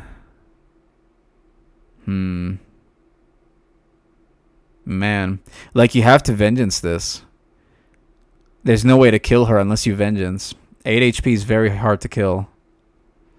You do want to damage her, but you're probably dropping her when you have the Scargrounds on the board. So she's going to get tough most likely. Yeah, very scary card. And she can take off very easily. I've lost against this. Like, they attacked. And they didn't have lethal yet. I blocked. They didn't have lethal. And then they play a bunch of ice, like 2 ice shards. And then she gets giga buffed. And boom, they have lethal. So I'm going to put her right there, I think. I think right there is good. She's not stronger than the rest of these. At least I don't think so. You do need her to take off a little bit. It takes time. Okay. They who endure 6 mana 1/1. What? When I'm summoned, grant me 1/1 for each ally that has died. You're always grabbing this with Shadow Isle. I don't see any other region that loves dying that many times. So strong card. Can easily be a 6 mana 10/10. For sure A tier. Definitely stronger than Scar Mother.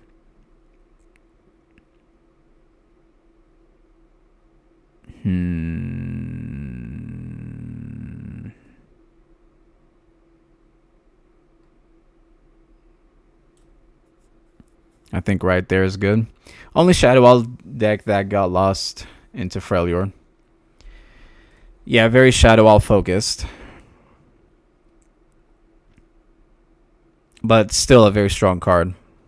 You can easily, like Shark Chariots, a bunch of Ephemerals, And you drop this, and it's a 10/10 easily. 6 mana 10/10 overwhelm. Very strong.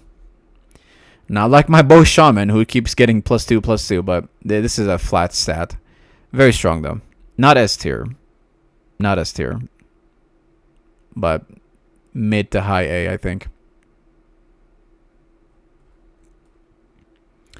Woolly Snail Moth. 6 mana 6/6. Overwhelm. Good stats. Empowered 8. Regen. Nothing crazy. The stats are good. We don't see this often. Or ever. But it is a good card. You can easily get the empower. Like, you just need +2 attack and it's got regen. So, A tier, right? I'll say maybe right here. Low A. You most likely have to vengeance this, but you do need to invest for it to be a win con. Because they can just block twice, 3 times, and it's dead. But you can give it regen. But they can finish it off immediately that one turn because the regen activates round start. So low A, I think. Okay. Ancient Yeti. This got nerfed. I think it was a 6 cost. Let me verify this. Ancient Yeti. Oh wow, it's a 9. So this is incorrect. It was 7. It was 7. Now it's a 9 cost. Holy nerf! Dang dog is barking. Wow, huge nerf. Huge nerf.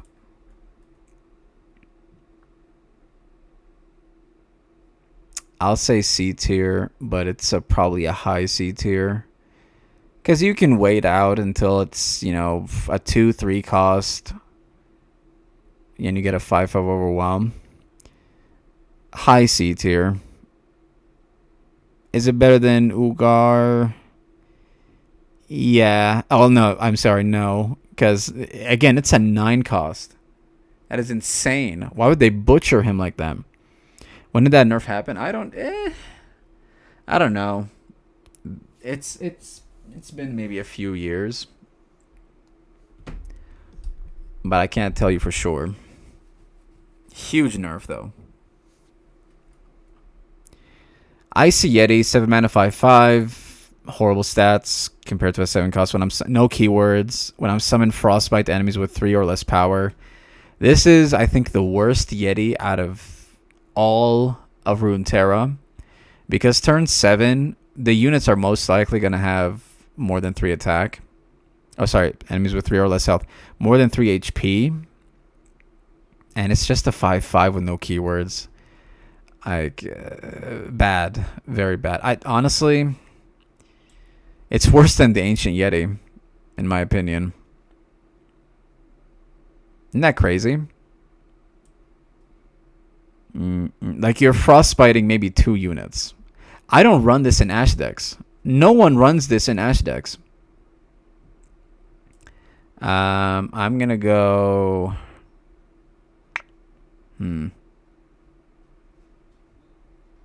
I'm gonna go.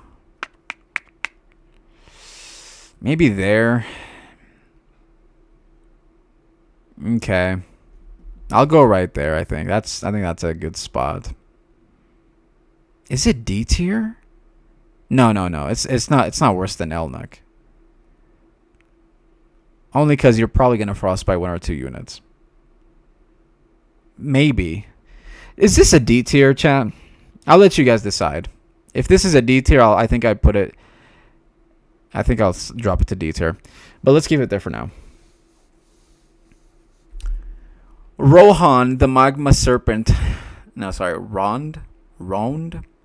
7 mana 8/6. No keywords. Okay stats. Summon 3 sigils. So You're dropping Volibear next turn. It's 7 mana, the Ancient Yeti. What? I looked it up. Why did it say 9? Are you sure? It's 7 mana right now. Oh my gosh, this dog. If it is 7 mana, then I think... Why does the website say 9? If it is 7 mana, then I think we bump it up to B tier. But someone verify, please. Let's go. This dog is driving me nuts. Okay. Chat, be right back. I gotta bzzz the dog. Be right back, chat.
Back, sorry. My gosh, now I gotta trim the video twice. Had to check because I was just using an Action Warden deck recently. Gotta redo tier list. Cards are not updated here. Yeah, the whole thing. Ancient Yeti is 7 mana? Okay. Then someone needs to update the website. Well, because it's 7 cost. In a Yeti deck, okay. It did get nerfed though, wasn't it 6? It was 6, I think, at one point.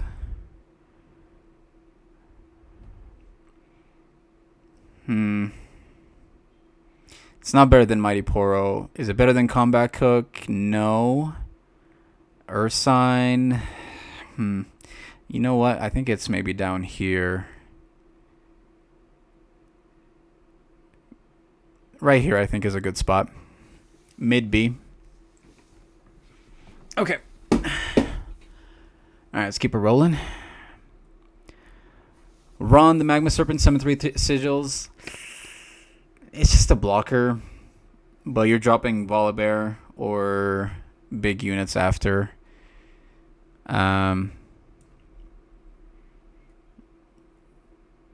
You're skipping a turn, really, to drop Volibear or another unit. But I guess you can She Who Endures. Turn 8. I'll say B. It's definitely B tier. It's not A tier. If it had some keywords, I'd say A tier. But let's go. I don't ever run this card. First of all, I think right there. Mid B.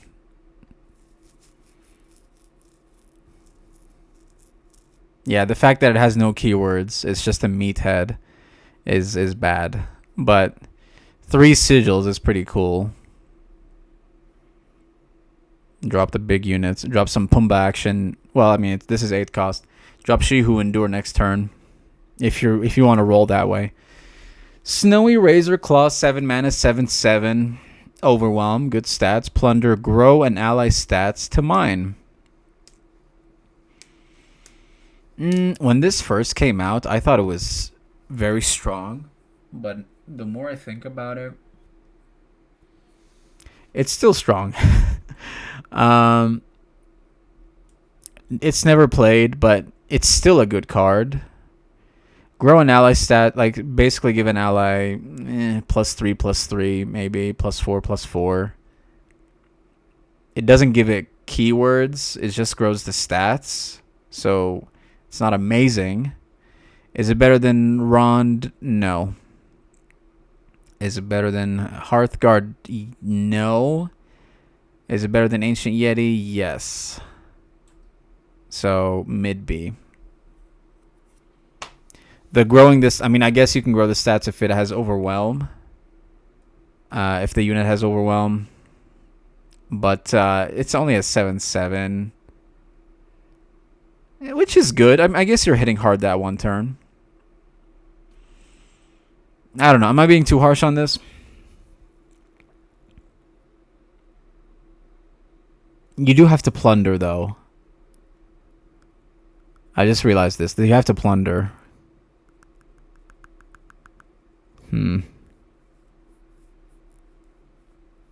I guess you can use it on the Tusk Speaker with Sejuani GP and this guy with Tusk Speaker. That's not bad, huh? I'll keep it there. Moving on. Abominable Guardian, 8 mana, 5/5. Bad stats. When I'm in hand, round start, if you have 2 Yetis, summon me and create a copy of me in your deck. Play, draw Yeti. Fantastic card in a Yeti deck. You can get very wide with this. Imagine you have 2 of these in your hand and you have 2 baby Yetis on the board. You get 2 5/5s, round start, open attack. It's nasty. A tier, I would say maybe, maybe there. Yeah, very strong and scary effect. I think that's a good spot. Is it better than Reaver? Maybe it is. Okay, I think right there is good. Okay. Boater of Blackened Ice. A dragon with no fury. 8 mana, 8/8. Good stats. No keywords. When I'm summoned, summon 2 Frozen Thralls and advance them to 2. Good card in Thrall decks. The synergy with this plus the Harbinger of Thralls is pretty strong. But I don't think it's stronger than this. Because this advances all the Frozen Thralls. This you have to wait. I guess, I mean, if you have him on the board, those two, the Frozen Thralls are cracking.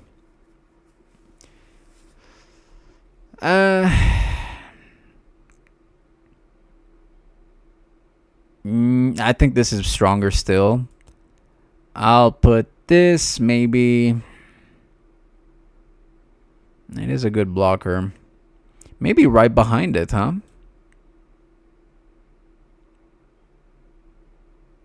Maybe I'm being too harsh.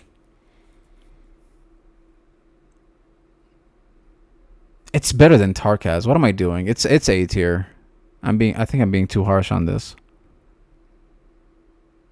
2 Thralls. Advance them to 2. Yeah, I think I'm being too harsh. Let's go low A, I think. Maybe right. The more I think about it, the more stronger it feels.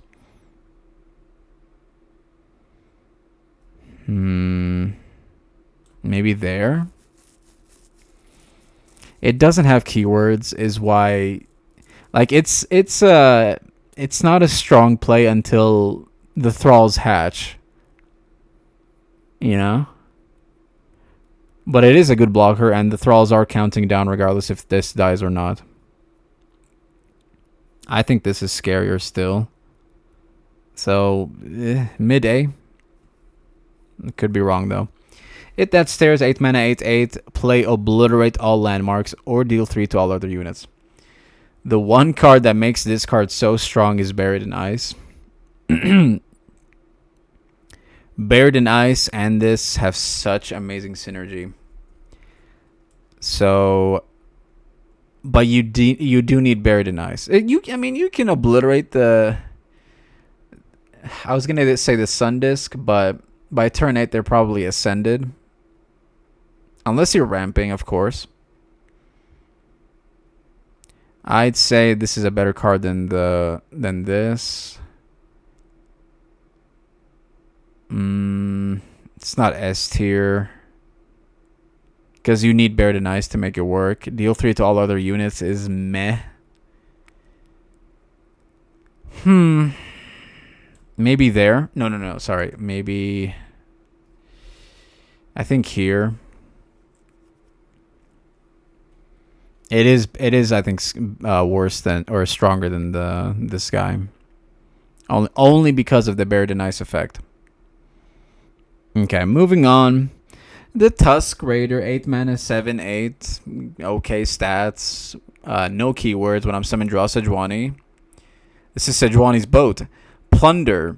Double the power and health of all allies in your deck.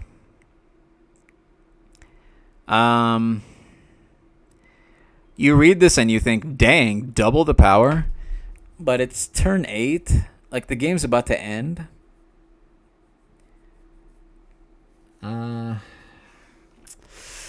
I don't know. I mean, Sejuani, you have guaranteed Sejuani next turn, and she's a 6/7 double. This 12, 14.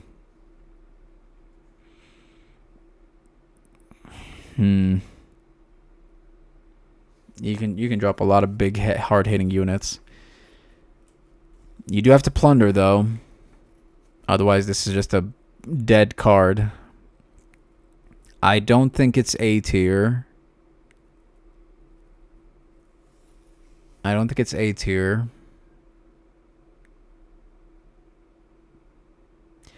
But is it better than Tarkas? No, I don't think it's better than Tarkas. I think it's high A. Sorry, high B.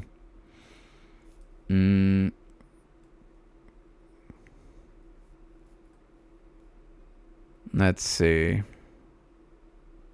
I'm comparing it to each one. Maybe it's mid B now that I think about it.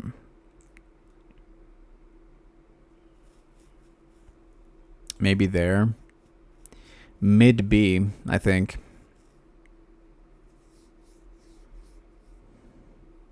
Okay. All right. Yeah, I mean, no one runs that card for good reason. Uzgar the Ancient. 8 mana, 7/7, Challenger and Regen. Unfortunately, nothing else. No Overwhelm. And not the best stats. Yeah, but not a good finisher. I don't want to be too harsh because it is Challenger and Regen, but it's low B at best.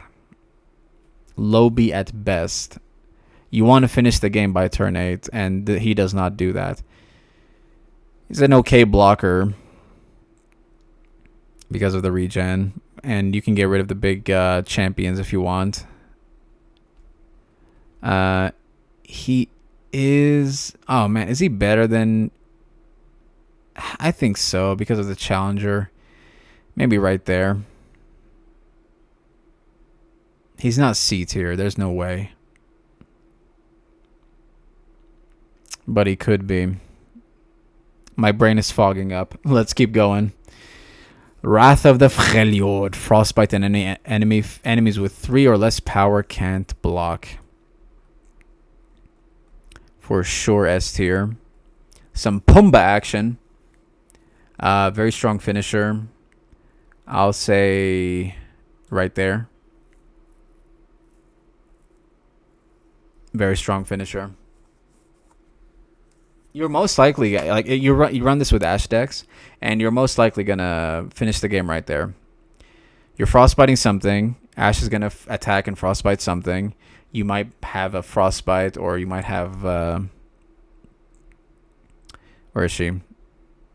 You might have the Rimtusk Shaman on the board too. So you're freezing almost everything, and they're not going to block anything. So great finisher. Overwhelm 8/8, great stats. S tier. Rot Colossus. 8 mana 8/8, great stats. Overwhelm, amazing. The first time I'm equipped, create a 4-cost copy of me in hand. Granted the equipment stats. I've never played this card, but it's very strong. I would like to make a deck around this. I guess you can run this with you can grab this, throw this in with the Orange Jacks. 4-cost copy. Grant it the equipment stats. So it's gonna be stronger than 8/8. Yeah, strong card. Even though I've never played it, it's not. I don't think it's S tier. I think because it's not an ultimate finisher. It's like a. It's kind of like next to the woolly snail moth, but it's stronger. So I'll go maybe here. Low A tier.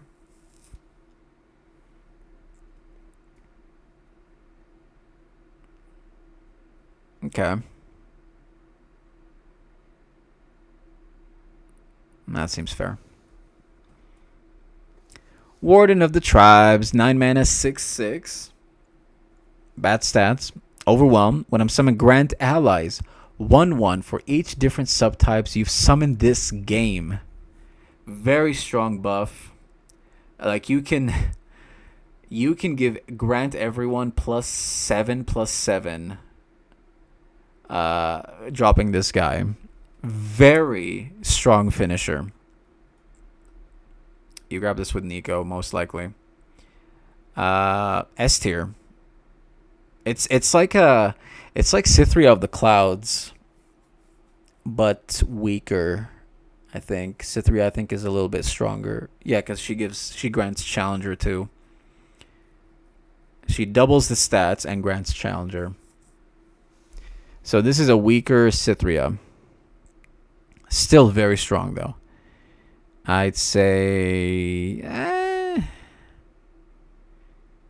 you do need the other units to have Overwhelm or Elusive to finish the game.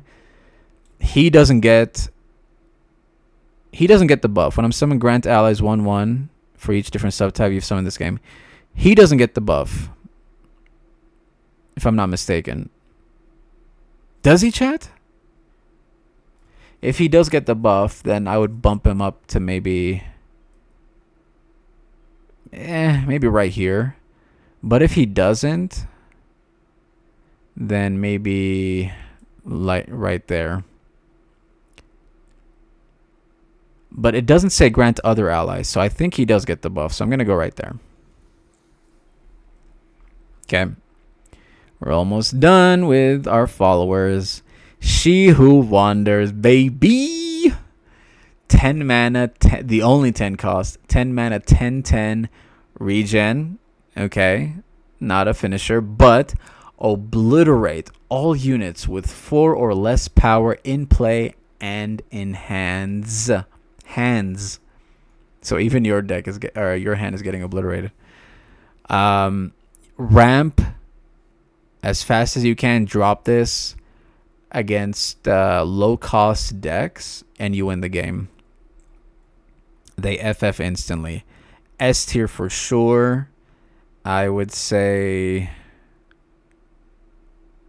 Man.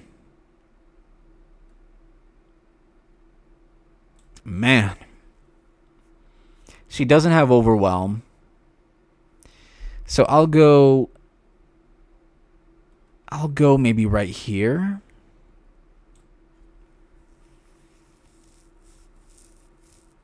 I think that's a good spot, right?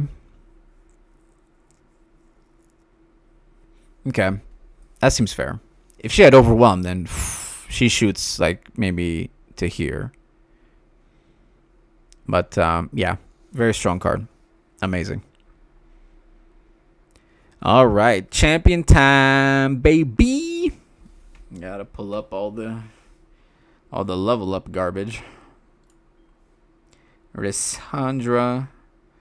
Let's see. So Lissandra, 3 mana, 2/3 tough. When I'm summoned, summon a Frozen Thrall and advance it 2 rounds. I thought for a sec it says advance it to 2, but no, it's advance it 2. So it goes from 8 to 6. 3 mana, 2/3 tough, strong. Lissandra is strong early, mid, and late game. Stats are good. Backline unit. She and then her level up. To level her up, I should say, you've summoned 2 allies that cost 8+. When I level up, create a Watcher in hand. The Watcher, in my opinion, should get a buff because where is he? He costs 0 after you summon 5+ cost or 5 allies that cost 8+. This game attack will obliterate the enemy deck, leaving 3 non-champions. So they can still shuffle champions if they have the champion in hand and their spell, and the enemy still has time to react, like a few more rounds. So it's not a like you attack and you win the game. They can still win. But Lissandra giving the next or granting the Nexus tough is pretty cool. And then Enthrall deck's also very strong. Let's keep her there for now. I think Ashe is stronger. Let's pull up Ashe. Ashe is a solid champion. Ashe, 4 mana, 5/3. Good attack, low HP. Attack Frostbite, the strongest enemy. Okay, so you're most likely gonna attack because you're running all the Frostbite spells, and you're probably safe.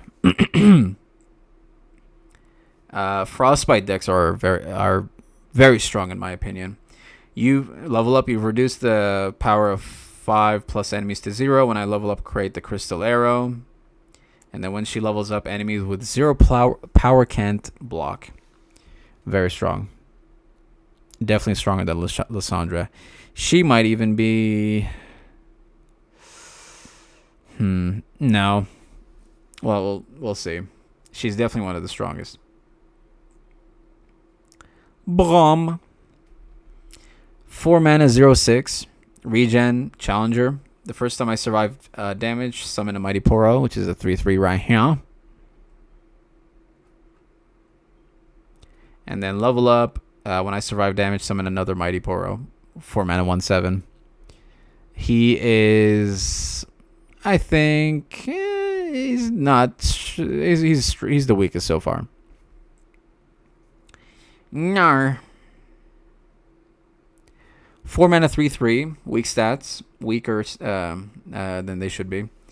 Quick attack though. Strike, create a Pokestick in hand, or if you have one, reduce its cost by 2. Pretty cool. Pokestick, of course, is deal 1 to anything and draw 1. Strong card. Round end, if you damage the enemy Nexus, he becomes Mega Gnar, which is a 4 mana 5/5. Quick attack and overwhelm. When I level up, grant the strongest enemy vulnerable. And then round end, if I've seen you start the round with the attack token, transform me back to Gnar. I think he's right there. I think Trundle's definitely stronger than Ashe. Okay, Trundle.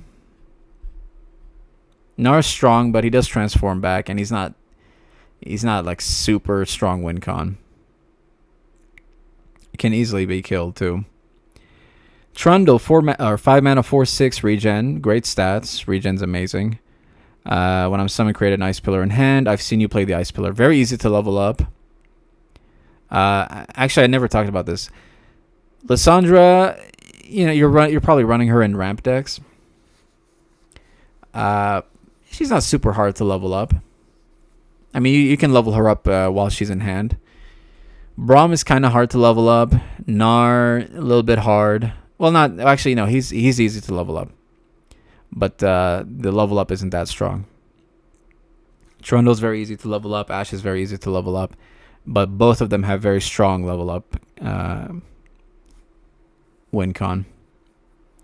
Ice Pillar 0/6, refill 8 mana, and grant the strongest enemy vulnerable. And then level up Trundle. Attack, grant me +1 for each 8+ card you behold. Very strong. He's good mid game and late game. Excellent mid game and late game. Ooh dear. My boy, ooh dear. 5 mana, 5/5. Good stats. No keywords yet. But when I'm summoned or strike, create a stance swap in hand. If you have one, reduces cost to 0. So if you have a stance, it's going to be 0. You can immediately give him a 0 cost regen. +2 HP and regen. Strong mid game. Also very strong late game. Is he better than Trundle? I think so, actually. Udyr can get massive. He's also very hard to kill. Whereas Trundle, like, he gets to 12/12, whereas Trundle stays at 7 HP on level up. Okay. And Nivea. 6 mana, 3/5. Weak stats. Attack, deal 1 to all battling enemies and enemy nexus. Last breath, revive me. Transform to Nivea, which is an 0/2. And then when you're enlightened, she transforms, or not transforms, but levels up. 6 mana, 4/6. Attack, deal 2 to all enemies and the enemy nexus. Last breath, revive me into Nivea. So Nivea is hard to kill. She has 2 lives. You have to kill her and then kill the egg. Otherwise, she transforms back if she's enlightened. She's only played with Shadow Isle. Otherwise, there's no, because you want a bunch of Niveas on the board. I would say she's right there based on strength. But if they have a full board of Anivias, you're probably done. But that's somewhat hard to pull off. Seshwani. 6 mana, 5/6. A little bit low on the attack. Give an enemy. She has overwhelm. Give an enemy frostbite and vulnerable this round. You've damaged the enemy nexus 5 different rounds. It's kind of hard to do. So, and then level up, of course.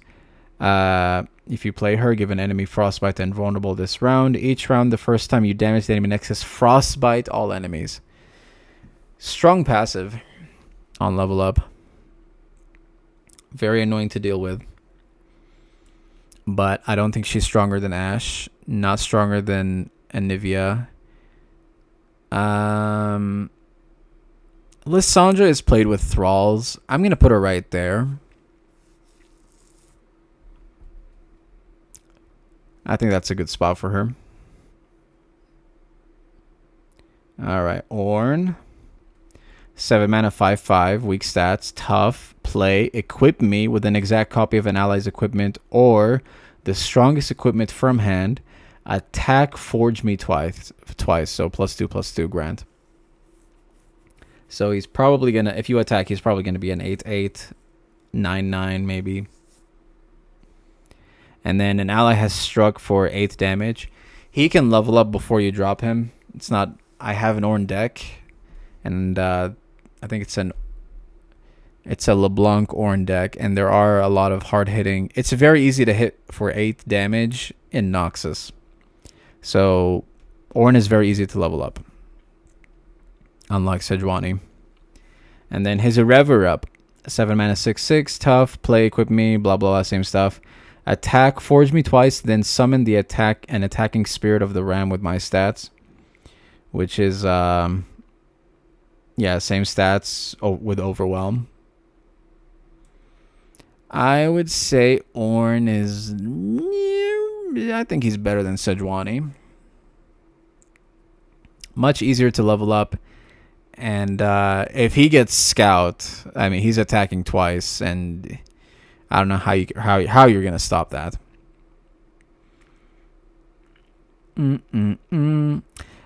Lissandra is such a wild card because you run Erastin, the dragon, and then a bunch of thralls with her. So depending on, like, she's not the win con. The other champions are like self-sufficient, whereas she is like a, build an army kind of champion. So it's kind of hard to judge her based on these guys, but I think that's a good spot for her. Tryndamere. Okay. 8 mana, 8/6. A little bit low on the HP, but if I would die, I level up instead, and then he has 8 mana, 9/9, Overwhelm, Fearsome, and Tough. The only way to stop Tryndamere, well, he's not there. I would say, ooh, man. Where does Tryndamere go, chat? Is he right next to Waifu? The only way to stop Tryndamere is you obliterate him, or you kill him twice, which is hard to do with 9 Tough.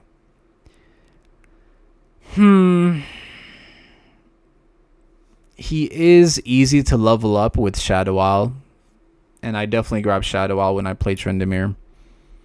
Is he better than Anivia?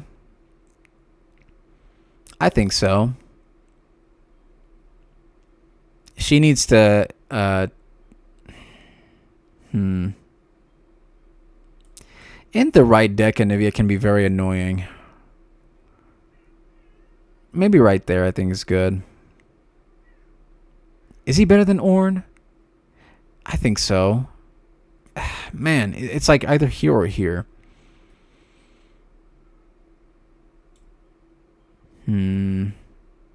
No, I think Ornn's better. I think right there is good. Okay. Volibear, our last champion.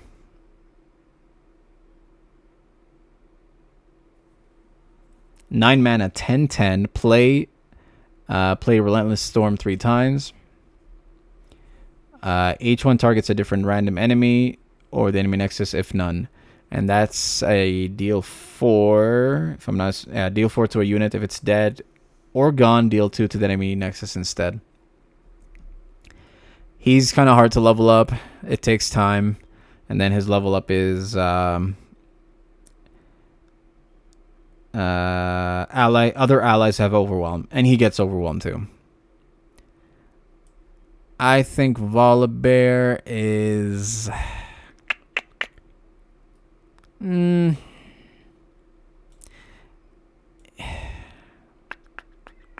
He is harder to level up than Sejuani in my opinion.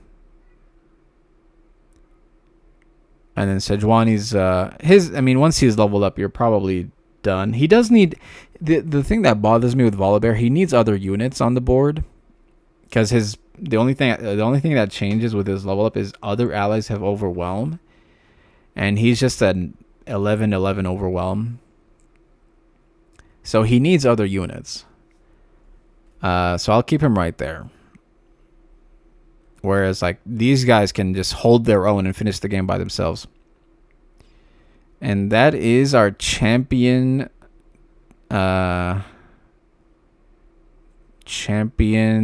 rating. I think this is a good organized list for the champions. Let's go through the rest, or from S to bottom. Yep. That looks pretty good. Omen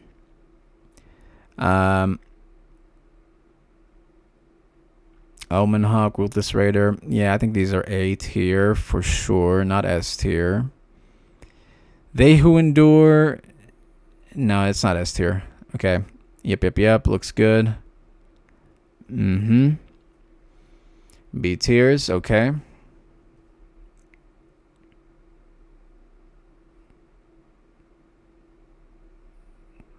Okay. Looks good. Not bad at all. We got some C tier actions.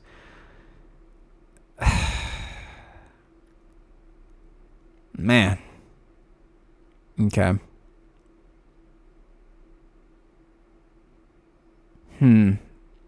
I think this belongs C tier. instead of D tier. I think this should go here. This should be at D tier. This should... okay, I'll keep it at C. I think I keep it there. This is the lowest D tier. Elnuk going down? No! I think there. This is a deal one. I mean, you can hit elusives with this, I guess. And Teemos and such, but it's still a bad card. I think she goes here. I think she's the strongest C tier. And then this guy. And then the rest. Pharaoh Mystic. I don't feel right putting this at D and this at C. So let me bump this up to here.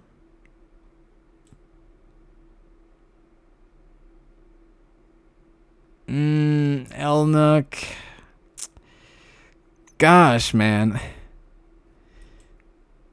Okay, D tier. Not F though. I can't. There's no way I put this at F. Is it the strongest D tier? I think so. I think that looks good. And then the only F tier, Troop of Elnuks. Womp womp. All right, that is it, chat. The Freljord tier list. Let me know what you guys think, if you agree or disagree. Thank you for watching. Take care. All right. Now we go Ionia. Fat chance. This took 2 hours. Maybe we can do some TFT action now. Squeeze in some TFT.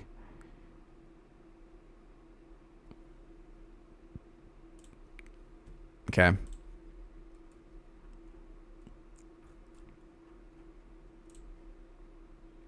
All right.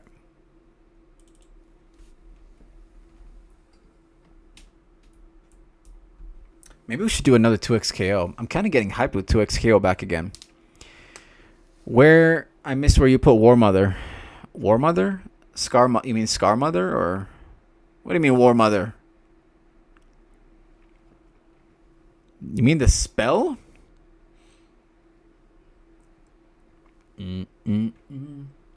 War Mother's Call. The spell? We're not doing spells. It's only followers.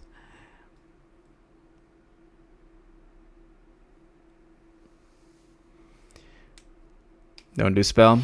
We might do a spell day. Maybe. I mean, the tier list videos are doing horribly, first of all, but I just feel like an obligation that I need to do this, you know, for future, future Runeterra enjoyers who might want to watch it. So, regardless if the videos are doing terribly or not, I don't care. Which they are. Alright, TFT. We did Space Groove last time. And then we did ASOL. Should we do Dark Star now? Let me take a quick look.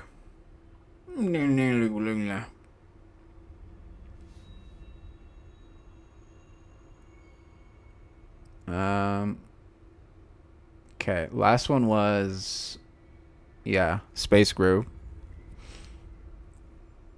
And then we did the Conduit, ASOL. And then before that was Dark Star. I've never won with Meeples. Should we try Meeple? Fate Waver, Meeple. Oh yeah, I want to try Shepherd. Shepherd kind of looks hype. Where's Shepherd? You can get the 7. Shepherd summon the bond of the stars to aid them in battle. Bia Bayan bond grows deeper. LeBlanc carry.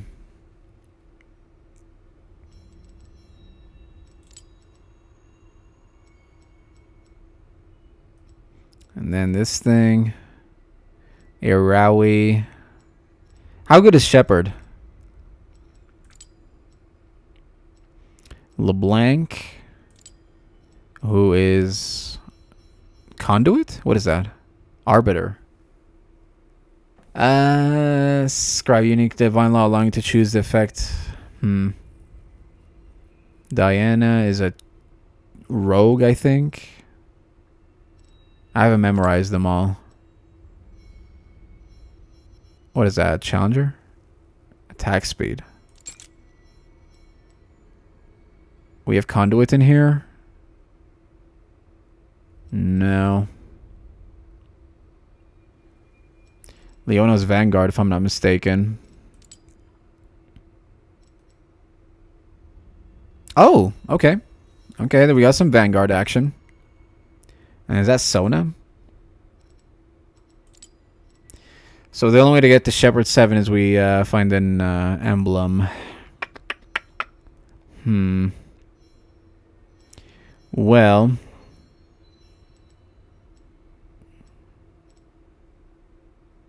I guess we throw in another Arbiter. I guess we go 5 Shepherd, 3 Arbiters. LeBlanc carry.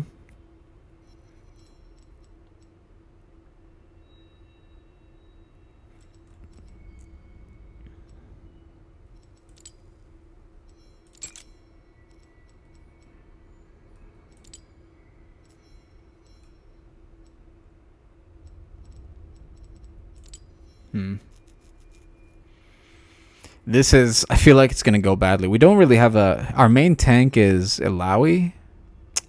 This doesn't feel right. Let's wing it. I might try Dark Star. Let me look it up. Let me see how they pull off Shepherd. TFT Shepherd build. Okay, they go, yeah, main tank Ilawi. Mech. Karma. What? LeBlanc is ADC? You go Mech Karma? That's a weird build. I think Shepherd, I think you go Shepherd early game. Just to survive the early game. Yeah, this doesn't look right to me. Hard to pull off.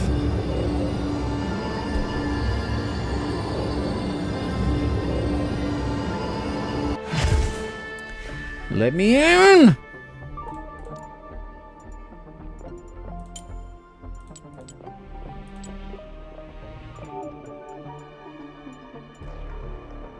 What's taking so long?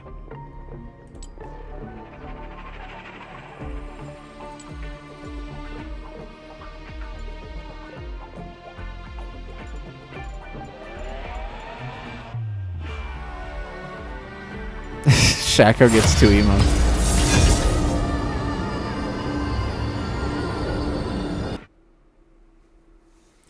All right.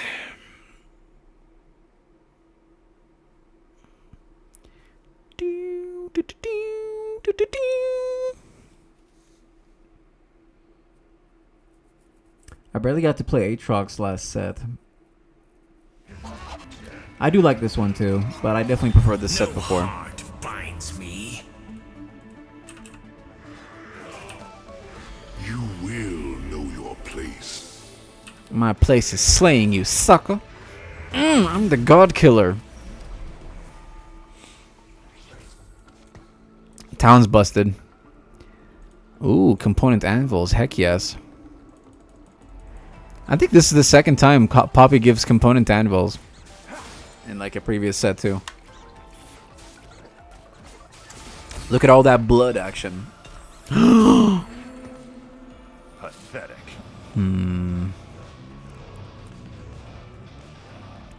Wow.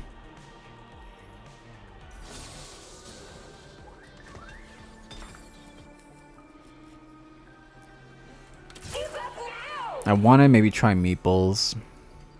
I'll savor this.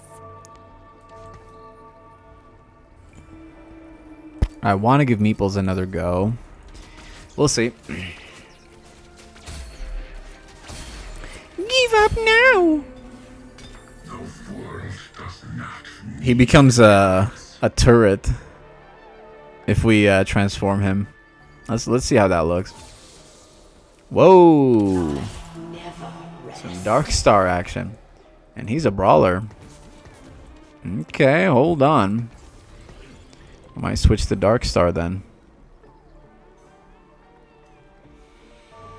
Okay, I got a Dark Star in here, don't I? I think Kench is the best tank for Dark Star, but I could be wrong.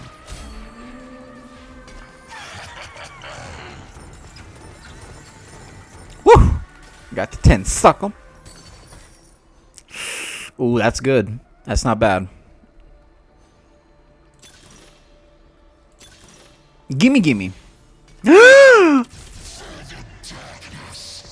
Oh, yes, Lord. Yes, Lord. Okay, Dark Star it is. Dark Star it is. That's Visage. Let's give it to him, maybe. Armor? Okay. Let's take a giant spell. Can I jump?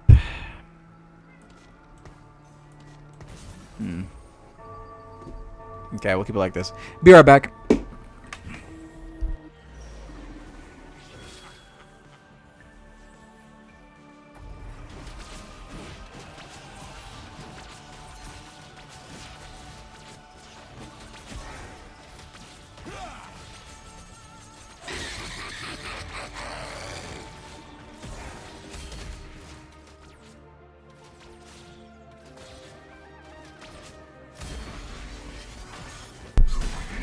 Sorry.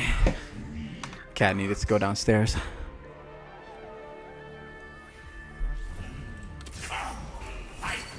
Fight me. Got some shepherd action. Is he a shepherd? No, a replicator. Maybe throw in a replicator.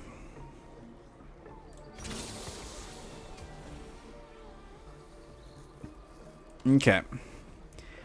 Who's the fourth? Some Kaisa. We need some Kaisa action.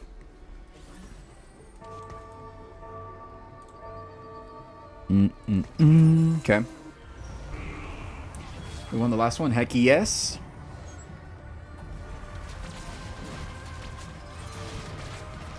I could have transformed him actually. What does he become?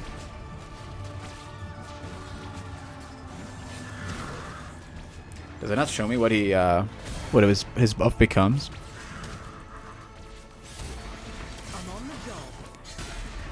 I'm on the case.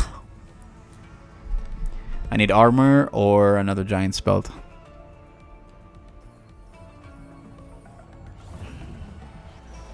Yeah, let's check the stats. Oh my goodness. We're definitely going to hit 20.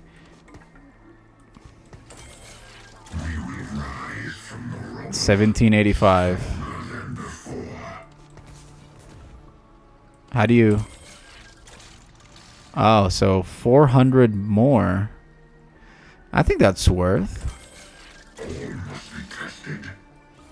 Okay.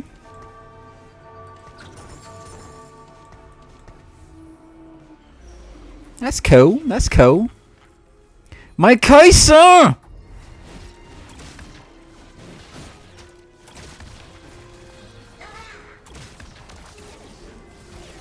Come on, Urgot. No! So lame. Dude stole my Kaisa. Stop dancing.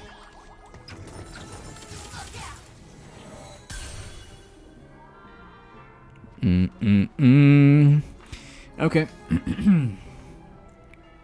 We're fine.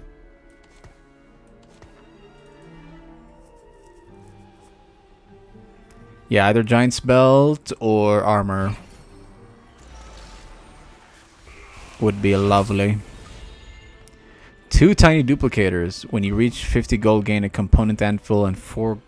Ooh, component anvil. I like that. Use on a 1 cost. Ooh, I like this more. My sphere of influence grows.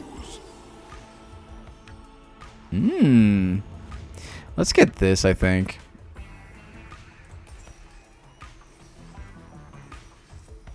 Let's get Stoneplate out of the way. We're kind of on good pace. Ooh. We're kind of on good pace to get to 50. And I definitely want to get 50 or 30 here. I guess we're selling both of these. There's no shepherd.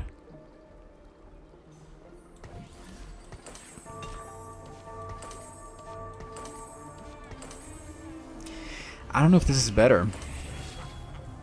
We're definitely selling Poppy. We are lacking damage. Urgot though. The Urgot damage though. Nom nom nom nom nom nom nom nom.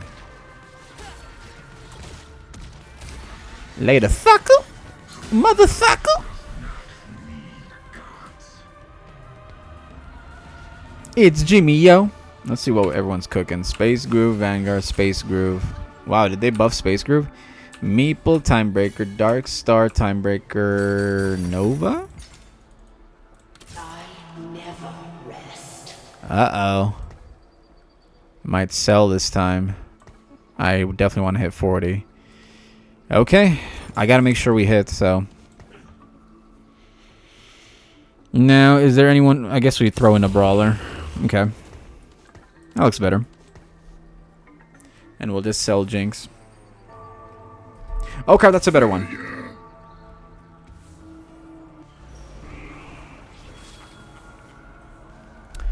So, sell that, and probably that. We'll see.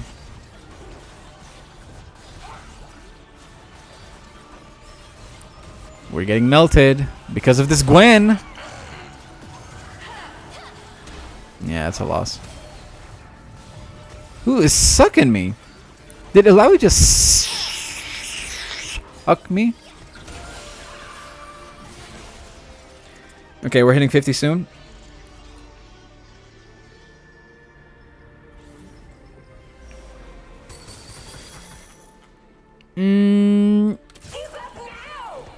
Give up now.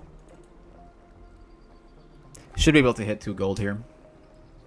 Is it as soon as I turn hit 50 gold? When you reach 50 gold, gain a component. Okay. So I was 1 gold away.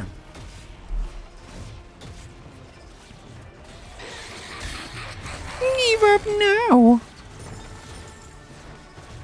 Where's my component? Where is my component? There we go. Your time has passed. Okay.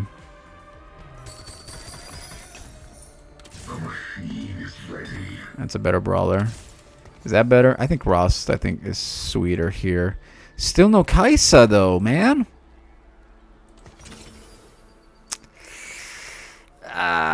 Blue buff. Blue buff Shojin.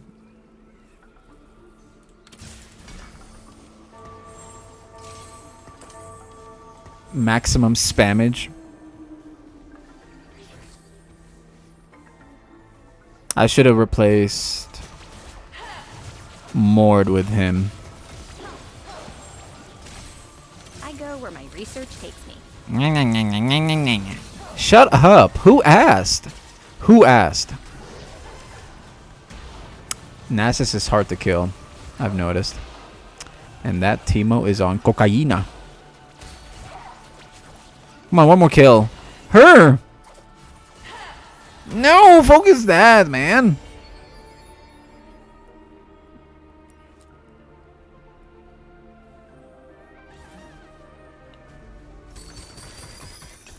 Gain a random tank item after 8 seconds of combat. Your team gains bonus damage every second for the rest of the combat.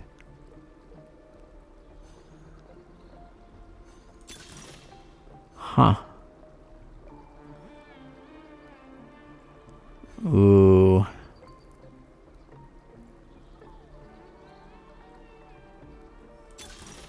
I want to give this a go. Another stone plate.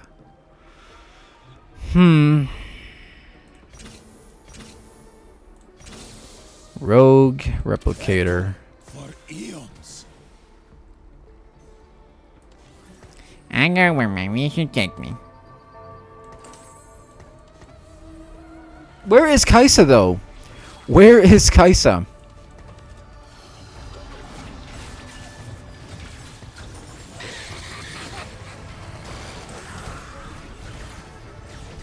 So, after 8 seconds of combat, your team gains attack damage and ability power every second for the rest of combat.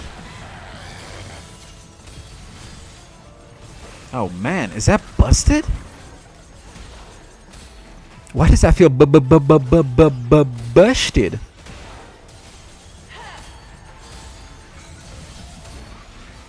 That's what I'm talking about.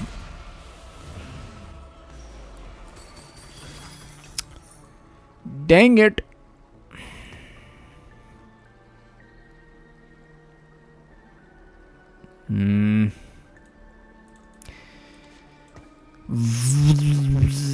Voyager. Karma is a Voyager, if I'm not mistaken. Maybe we'll hold on to that. Bastion Replicator Conduit. I should be fixing this up.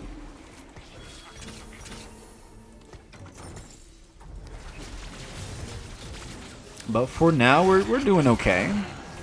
8 seconds, so we gotta get to 22. Okay.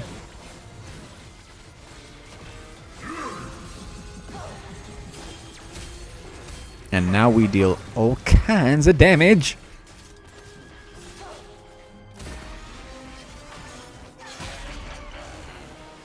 $171 true damage.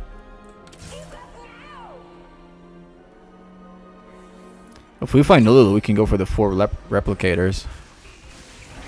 Any giant spelled? Your next shop contains all 4 cost units. The first one you buy is free. The next time you start up a champion, gain 10 gold?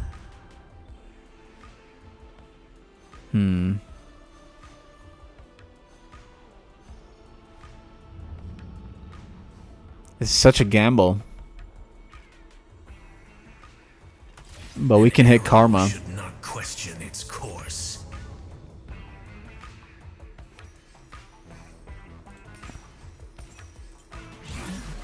Karma or Asol. Oh my gosh. We miss completely. We miss completely. I could have used this, or this. And we missed completely. That is so unlucky. Wow. Okay, well. We'll just do Replicator. We have all the replicators. That is insane. Whatever.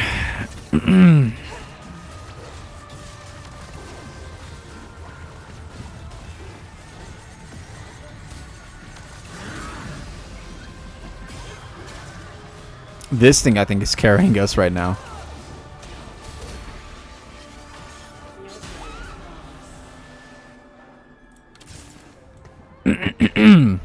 We'll get to 7 here. Throw in the 2 extra replicators instead of Mord. Man, not the best shop. Okay, so put you down here, you and you. Oh.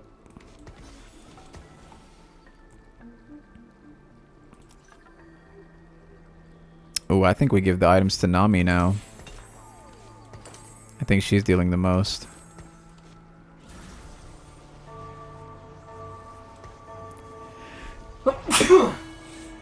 Excuse me.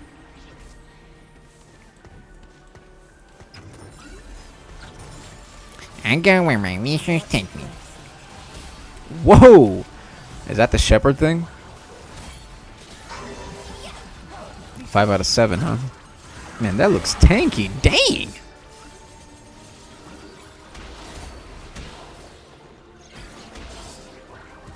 Bloop! Nami's dealing damage.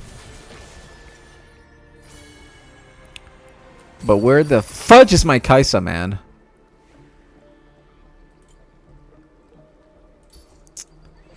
Unreal. My eyes are open.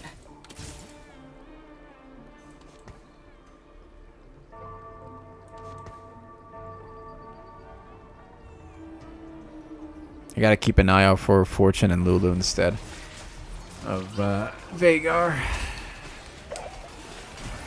Okay, good card or good good component. Ooh, Rabadani.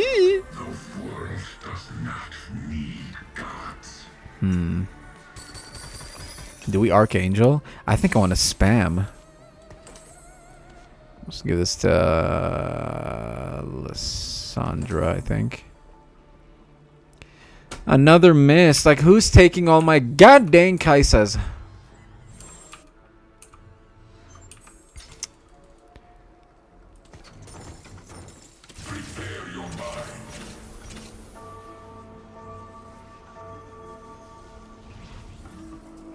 The fact that we're third place is crazy. I need a brawler in case we can't find anything at all. Look at the mana regen.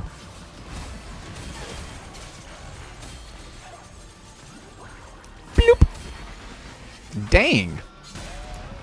And this is giving us more regen. After 12 seconds, increase it to 3. After 12 seconds, we get a massive buff.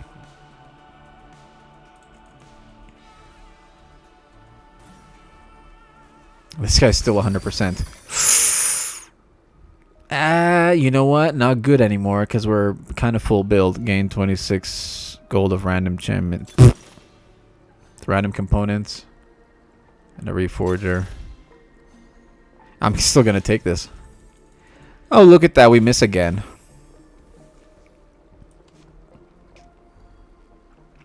Yes. Actually, I think I want Sunfire Cape. I'll wait this to be a chain vest.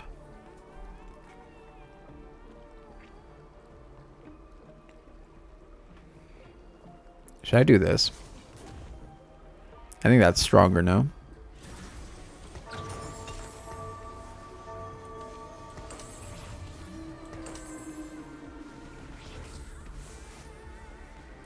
My eyes are open.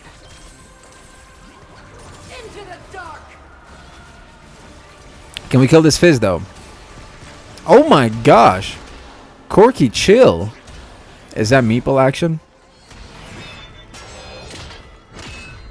I don't know if Meeple's strong based on that, because we're not really the strongest right now.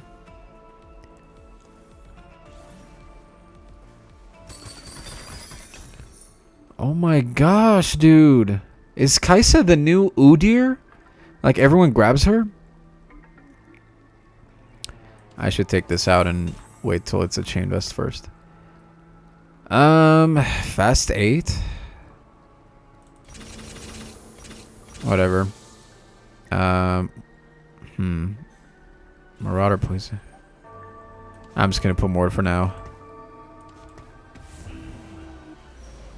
Sell. Let's grab him. Actually, let's grab her. Where my research takes me. Sell. Okay. Probably gonna lose, yeah. Is that a different shepherd guy? And this guy's taking karmas. Man, we're falling off hard. The game teases me.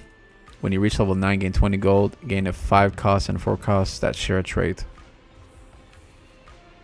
Dude. Such a gamble with Varus. the dance cosmic. That's Sunfire. I don't like either options since we're not gonna hit 9 most likely. So maybe I should have went Varus.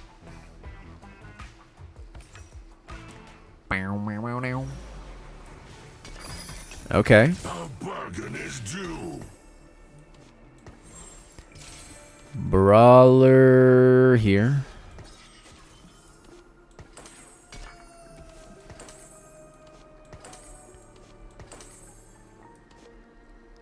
I'm just gonna. Ooh. I don't want to use a magnetic.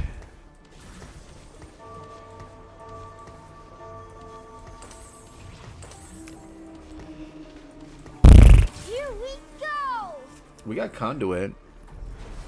I should probably throw in this instead of Mordekaiser. Gosh, rip. Is that... Dude, everyone's grabbing Dark Star units. No. Come on, Nami. One more. Ah! Oh, no.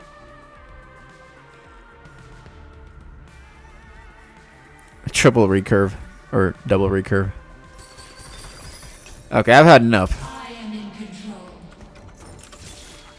About time. Dang.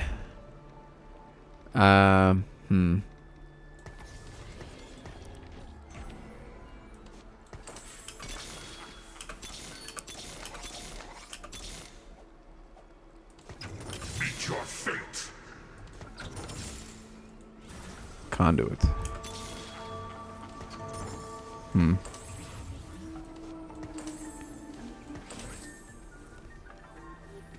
That's probably going to be a Shojin, maybe? Or maybe another tank item.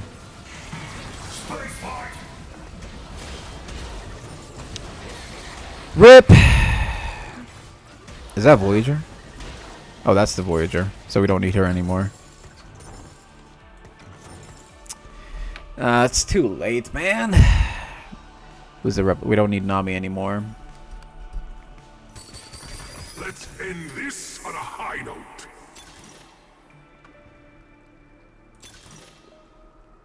Okay, whatever. Oh, look who shows up.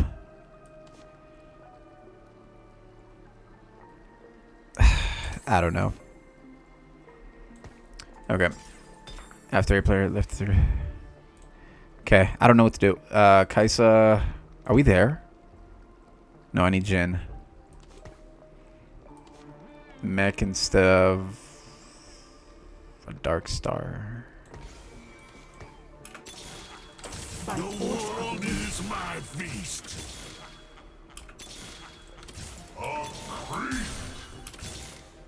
We're desperate. We're desperate.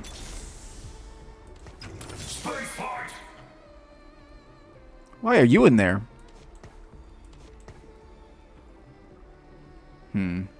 Maybe he should be the tank.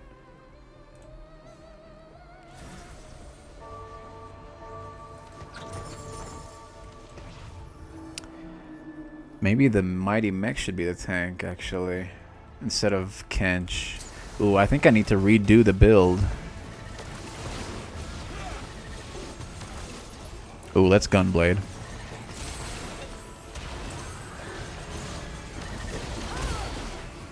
Come on, I can't beat anyone? Dang it.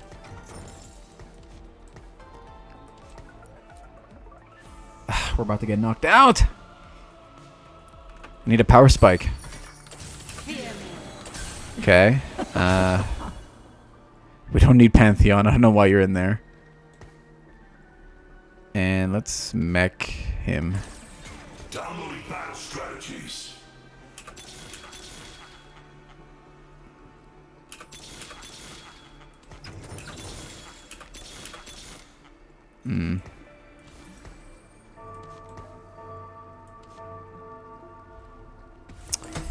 I didn't even take out the items, man.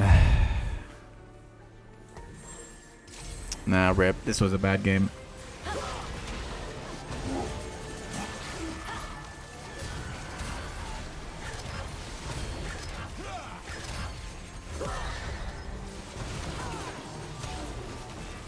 Okay, Cho'Gath, hang in there, bud. Okay, okay. Maybe, maybe. Are we? We have to win a few more times, though.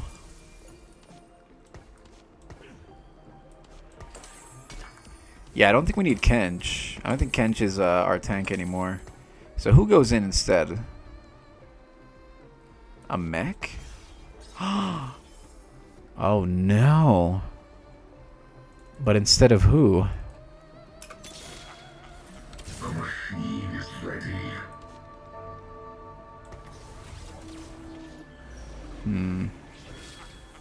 I lost Darkstar.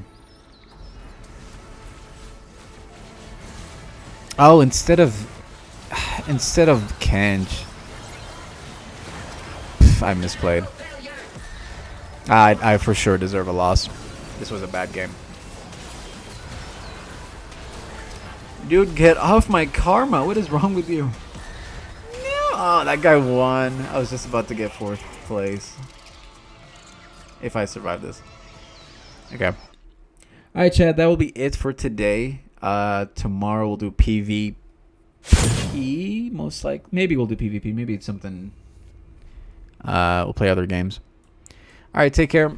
Good morning, good afternoon, good evening, and good night. Bye, chat.